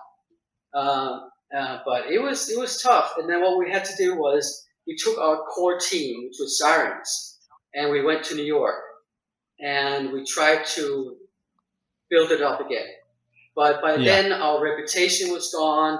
It's sort of like, what we were doing was we were sort of like this guy that was like getting bigger and bigger and bigger, right? And then we were also showing off in terms of like, hey, these guys, they do great stuff. And then I think a lot of people sort of felt like, these guys, they just were faking it all along, You could make a movie. You guys could make a movie on your story, I swear, because it's such a tragedy. Really, it's like there are so many highs and lows, and that's the thing is, for me, one of the reasons why I really wanted to get you in this interview is because I want other people to realize, instead of thinking of Scavenger and just being like, oh yes. What games did they do? Oh yeah, Scorcher and Amok. Okay. To understand that it could have gone incredibly well for you guys. It could, there were circumstances, decisions made, but the concept, the band concept, like you said, the label, the booth, the fact that you guys, always aimed higher than, what you even thought you were capable of. You were always trying to push yourselves. a lot of the ideas that you had were concrete ideas. Had you not run into the cash flow problems and not been able to make payroll, you probably would have. I mean, just looking at this list of unreleased games says it all right here. It's like, what a tragedy it is that only 2 games off this list made it. So we released 4 games. You know, Oh. I mean, Right, we had right. Sega and Warner Brothers, so we had Red Zone and Subterranean also. Right. But yeah, no, it's I know that it really broke us. I mean, and there was a lot of difficulties at that time also, because everyone's sort of like, man, and So if you could go back and change one thing. as temptation, like we were tempted to give GT all the 4 games, Mm-hmm. and at the time it made sense because it's hard to find a publisher, but we should have probably only done 2, right? Right. With GT or 1. Actually, maybe Mm-hmm. we should have only done 1, Right. and then another one with someone else. I think that would have made that we could have survived. Yeah, and it was really not easy for us, because in New York we were already starting to kind of like, because it was tough, right? It's like all these things happened, and we all young, and yeah, it was not. It's just Do you know whatever happened to Daniel? Yeah, so Daniel, again, he went to, it really crushed Daniel, and he went to Toronto. He's working on a business idea.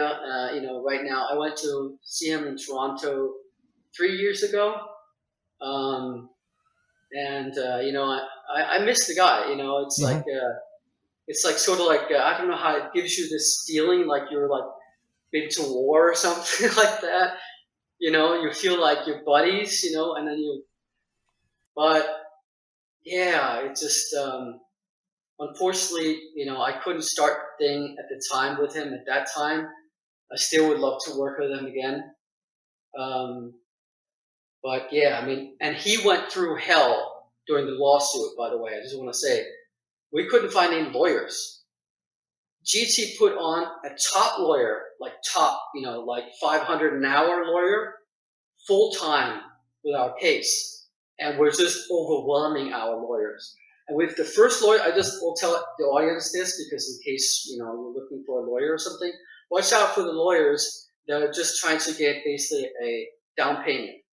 Because with the first lawyer we got was basically, paid them $25,000. And this was like the last pennies we had, right? And I was working at DreamWorks then. I was sending money to Daniel. And Daniel was fighting this lawsuit and working with a lawyer. And then the lawyer, I don't know, but he was doing nothing. He was telling us things that he should never tell anyone. Like, oh, tell them everything. Tell GT all what happened. Like, a lawyer should be protecting their client. He wasn't. And so what ended up happening was basically that we had 1 month to either decide to continue with this lawyer or to find a new lawyer. But we had only 30 days. So, and we decided to no longer that lawyer, new lawyer. We had 30 days to find a new lawyer. And Daniel sought everywhere. And by the grace of God, he found one lawyer in a company that was able to basically, with very little money, help us along. But Daniel did all the hard work. Daniel's smart. And so, but yeah, it's very unfortunate, Yeah.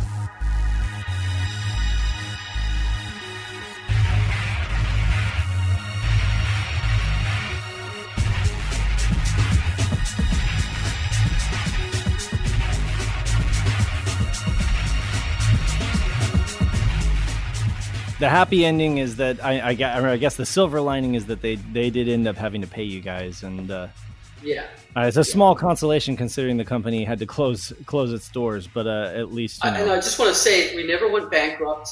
Mm-hmm. So it's not like we paid our, all was paid and we just closed the company. Right. But we were talking with Sierra Online and stuff like that. It's just the only good thing is, again, talent. You can't kill talent, and the talent went elsewhere, Right. and did really well, right? You have Zyrinx. We were in New York. We were working on 2 games, Private Eye and Rex Dominus. And Private Eye, I think, sort of inspired basically Hitman. So that became Hitman. So, the guys went back to Copenhagen, worked with Nordisk Film. I think they had contacts with Michael Ballon and stuff. And so that Hitman became huge. Yeah, definitely. And then, and you went on to do film. Yes, yeah. So I went on to DreamWorks. So I was working at DreamWorks. And after that, then I quit DreamWorks to make a feature. And, I'm an artist, so I do all kinds of things. So it's all good. And you're a busy guy, and I really want to thank you again for your time. You spent like 2.5 hours with us, and I really appreciate that. But I really just want to thank you again, Christian, just for being open to meet with us and talk with us about Scavenger. Absolutely. We have a friend, Nick, who does some really good hour-long mini documentaries on YouTube about the Saturn's, about the Saturn's releases, and he goes in chronological order. So I know, and he digs deep when it comes to research. So I know that a lot of this will be useful to him when he gets to the Scavenger games, for sure. Okay, great.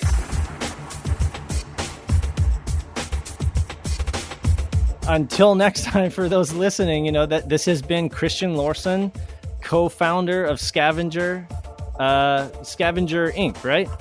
Yeah, Scavenger Inc., yes.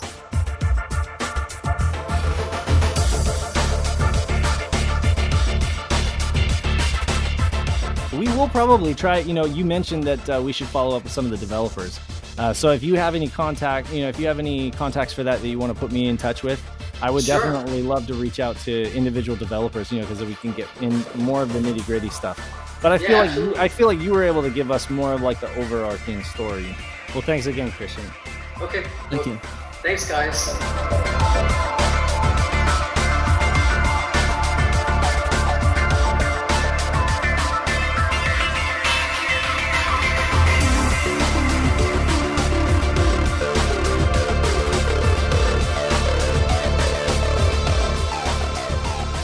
A massive thank you to Christian for agreeing to do this interview and preserve an untold story in 5th-gen game development. This podcast is part of the SHIRO Media Group. Your SHIROs are Peter Malik, Ben Wallace, Patrick Traynor, Dave Lee, and myself, Pandemonium. You can find more episodes, in-depth articles, and Saturn news of the day on our website, SEGASaturnShiro.com. Watch our SHIRO Show live streams on YouTube every Friday, typically hosted by Pat and Dave.